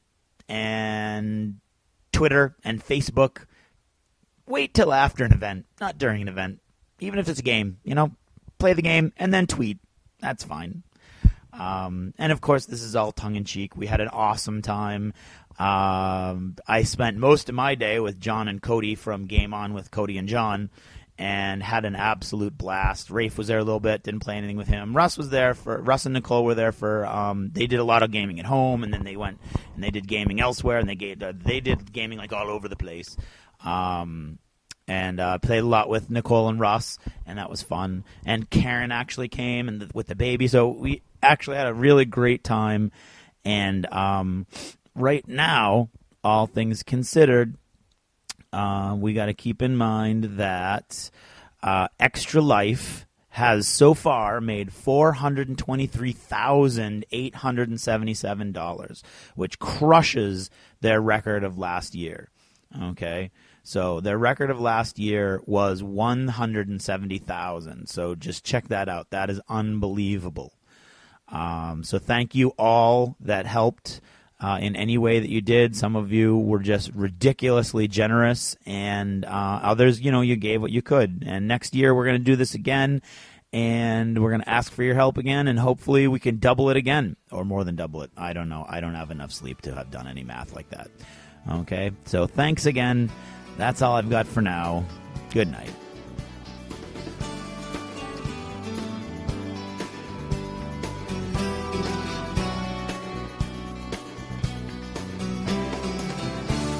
Achievement unlocked. You've made it to the end of another D6 Generation episode, the podcast whose humor has universally been acclaimed as not too horrible. Please let us know what you thought of the show by either emailing us at info@thed6generation.com or by posting in our official D6G episode thread at the top of the DACA discussions forum on DACADACA.com. If for some inexplicable reason you actually enjoyed this show, you can help others find out about it by leaving positive reviews on iTunes. See you in 2 weeks. Thanks for listening, and happy gaming. The theme from Total Fangirl comes from the soundtrack of The Last Night on Earth, the zombie game, courtesy of Flying Frog Productions, and is a composition of Mary Beth Magalanes. So the questions really quickly, David, for a Royal Manticoran Marine Corps shirt, in David Weber's Honorverse, what is the motto and or translation of the Royal Manticoran Marine Corps? You can do. Yeah. He'll know these. What are you going to No, I'm not asking him if he knows the answers. I'm just asking. Are you quizzing him on his own work? I'm quizzing you. Okay. This needs to be recorded. This is great. This is prize stuff. It's going to be really embarrassing if you ask me a question I don't know the answer. Right. No.